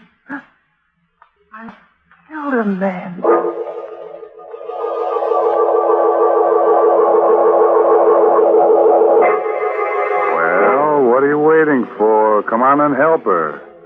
I'll be close by, swinging on my squeaky door. You know, I just love to swing on that door. It makes such a nice sound. Listen. Why do I like the sound? Because it reminds me of painful, scratchy razor burn. Men, when you torture your face with razor burn, don't just blame your razor blade. Instead, try Palmolive Brushless. That smooth, easy to spread, won't clog your razor shave cream. You see, Palmolive Brushless is made with real olive oil to literally lubricate your skin so your razor just glides along with no tugging, no scratching, no scraping. Yes, mister, even the toughest beards lie down and wilt when you use Palmolive Brushless. And your face is cool, comfortable, younger looking, not a bit drawn or dry. So why don't you quit bothering with a shaving brush and try Palmolive Brushless? You buy Palmolive Brushless in the big money-saving Victory jar, and we'll guarantee you the cleanest, most comfortable shave of your life. And we know you'll sing goodbye forever to painful razor burn.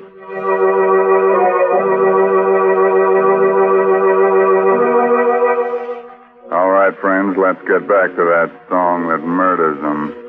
You remember how it goes?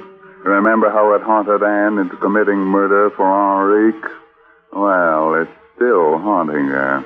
And she's telling David about it in that room where death and its melody hover near. Yes, I was a murderer. I had plunged a knife into a man's throat and stood there watching while he died in agony. Then went calmly home. You were waiting outside my door, David. Anne, where have you been? Out. But, Anne, your dress and your gloves. Why, David, it looks like... It looks like blood, Anne. And it is blood. But I don't... Where did it come from? You mean you don't Oh, know? maybe it was on the seat of the taxi. Maybe somebody cut themselves in there before I... Maybe the driver had carried an accident case to the hospital.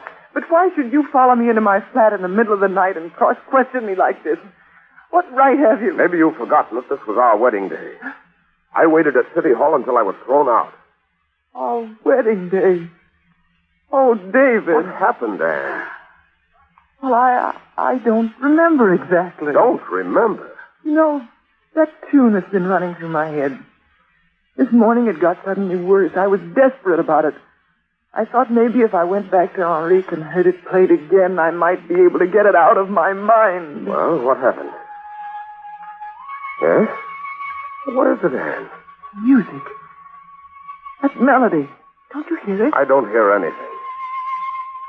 Lubos was murdered a little while ago. A woman wearing a navy blue suit and white gloves went up to his room on the pretext of taking his cat to him. She tried to chloroform him, and failing that, she stabbed him in the throat with his own knife. No, I couldn't have done a thing like that, David. There it is again. Can't you hear it? Anne, there's nothing to hear. It's just in your mind. I don't know what happened tonight, and I don't want to know. But one thing is certain, this man has you under a hypnotic spell. We've got to fight this thing somehow, this music you hear. Be quiet, David. Trying to tell me something. Trying to trap you, Anne. He's going to make you remember that you killed Lubos. You'd better kill him too, Anne. Before it's too late. Oh, no. Not even for the music. Not even the music can make me do that, Henri. Anne, what are you saying, Anne? Oh, it's all right. It's gone away now. It was trying to get me to kill you, David. Oh, Anne, darling, what has he done to you? David, it's the music. Then why did you say Henrique just now when you were talking to the music? I don't know. It's the music that talks. But it's always Henrique's voice, and... Did Henrique's voice tell you to kill Lubos? I remember now, David. Yes, even buying the chloroform. But I don't feel guilty. You aren't guilty. Now look, do as I tell you, Anne. Take off these clothes and burn them. I'm going to lock you in here. If you hear the music again, fight it. Fight it with all your strength. I'll be back here in an hour. When you see me come in that door, you'll know that that music of yours has been silent forever. Where are you going? To kill Henrique.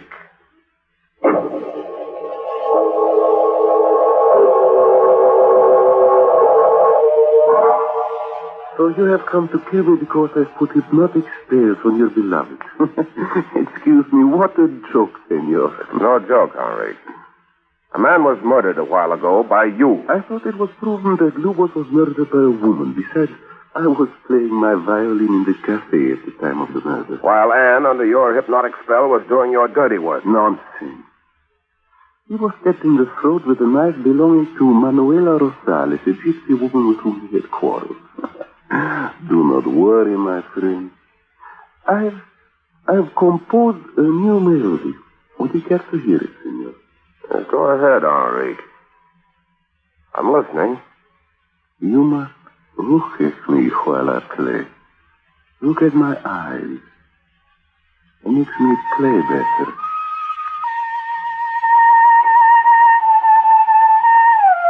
Well, what's the idea? What do you want me to do? Kill her. Kill your fiancée. Stop it! Stop it, or So, I am under the spell of your music, am I? I'll choke the music out of you. So help me, I will. You are making a terrible mistake. A terrible...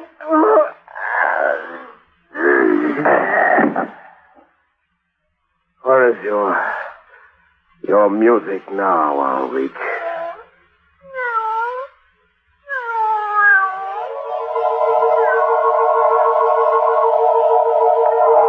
And now that Enrique is dead, we can go back to what we were before. We can be married. That's what you're trying to say to me, isn't it, David? Why not, Anne? Why not? Because when you opened the door and came back into this room a few moments ago, music was still playing. It's not playing now, is it, Anne? Is it? No, not now.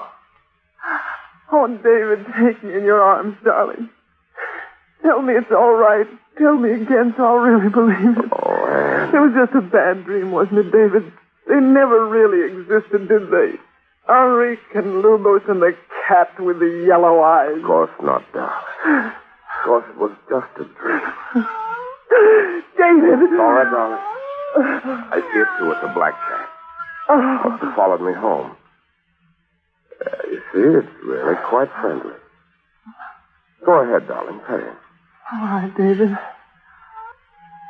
There, that's it. You see, it's just an ordinary cat. Yes. Yes, of course. Take the letter opener, Anne. The letter opener on the desk. Go and get it. Yes, of course. And you're not hearing it again, are you? Anne, is it the music again? Oh, no, David. It's just I've been crying so much. I think I'd better fix my makeup.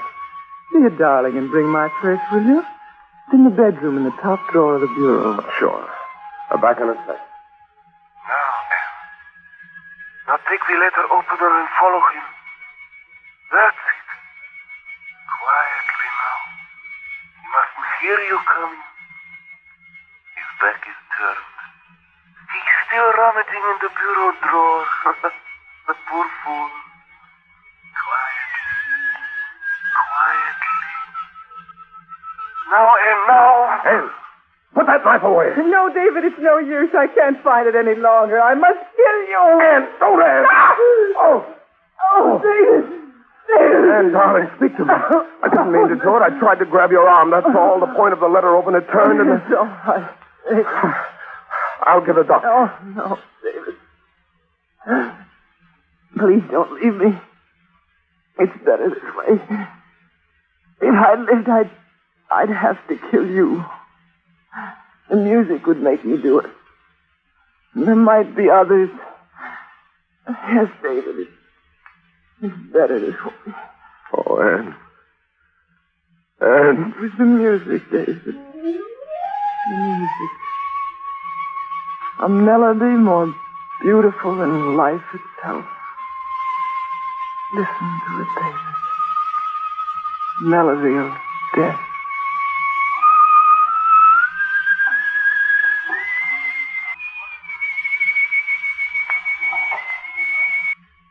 Oh, sister. Speaking of melodies, I want that little number for our concert we're giving in the lower chamber of Music Society of Inner Sanctum. As a matter of fact, I want Enrique to fiddle around. And I want... Oh, si, Senor Shaving Cream. What is it you want? I want lots of lather. I want lots of lather. Okay, you men who use a brush when you shave, you want lots of lather. And you'll get lots of lather simply by using Palmolive Lather Shaving Cream. For an honest whisker wilter, millions of men say there's nothing like it. In fact, more men use Palmolive Lather than any other kind. Here's why. First, Palmolive Lather Shaving Cream gives lots and lots of lather. He-Man lather with millions of moist bubbles to blitz your beard. Second, Palmolive Lather is made with olive oil and oil from the coconut palm to lubricate your razor, speed your shave, smooth your skin. So, if you're a lather and brush user and want to get rid of razor burn, get Palmolive Lather for the smoothest, easiest shave you ever whistled your way through. Get Palmolive Lather Shaving Cream knowing it's going to leave your face looking younger, your skin smoother, your disposition better, or your money back. Friends, what would you do if you found out that someone you knew was peddling stolen merchandise? You'd be horrified. But tell me something. Have you ever bought extra gasoline coupons or accepted them from friends? Have you ever bought gasoline without giving up coupons? Well, you know what I'm thinking. That makes you a receiver of stolen merchandise, and that is a serious offense. Yes, friends, every precious drop of gasoline we can spare is needed for our armed forces. People who buy gasoline without surrendering their own coupons are getting more than their fair share of the fixed civilian supply. So play square with gasoline rationing. Use only the coupons issued to you legally.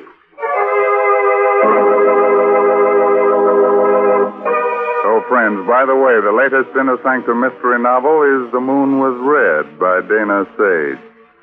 Oh, now look here. Here's a calling card and a confirmed appointment for next week's Inner Sanctum mystery. That dapper demon of deviltry right from Hollywood, Adolphe Manjou, to suavely and smoothly scare us right out of our Inner Sanctum. And now it's time to close the squeaking door until next Saturday, when Palmolive Brushless and Palmolive Lather Shaving Creams bring you another Inner Sanctum mystery. Until then, good night. Pleasant dreams.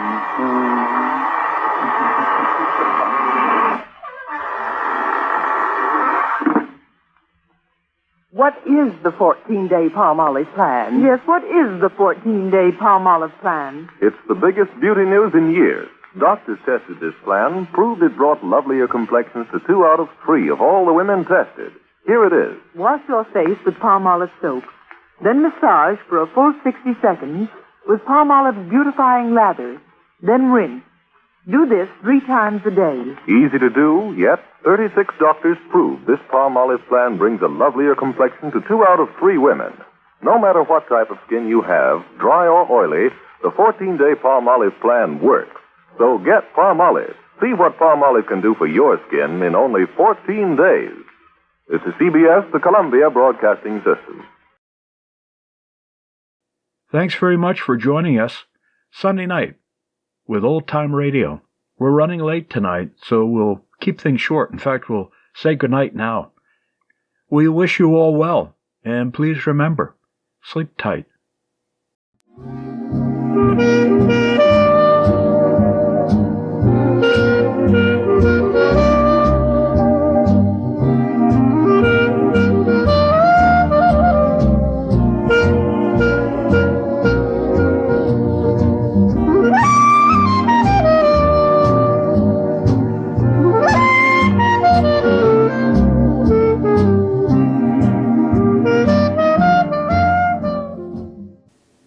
This is a production of Lobato Studios, Sao Paulo, Brazil.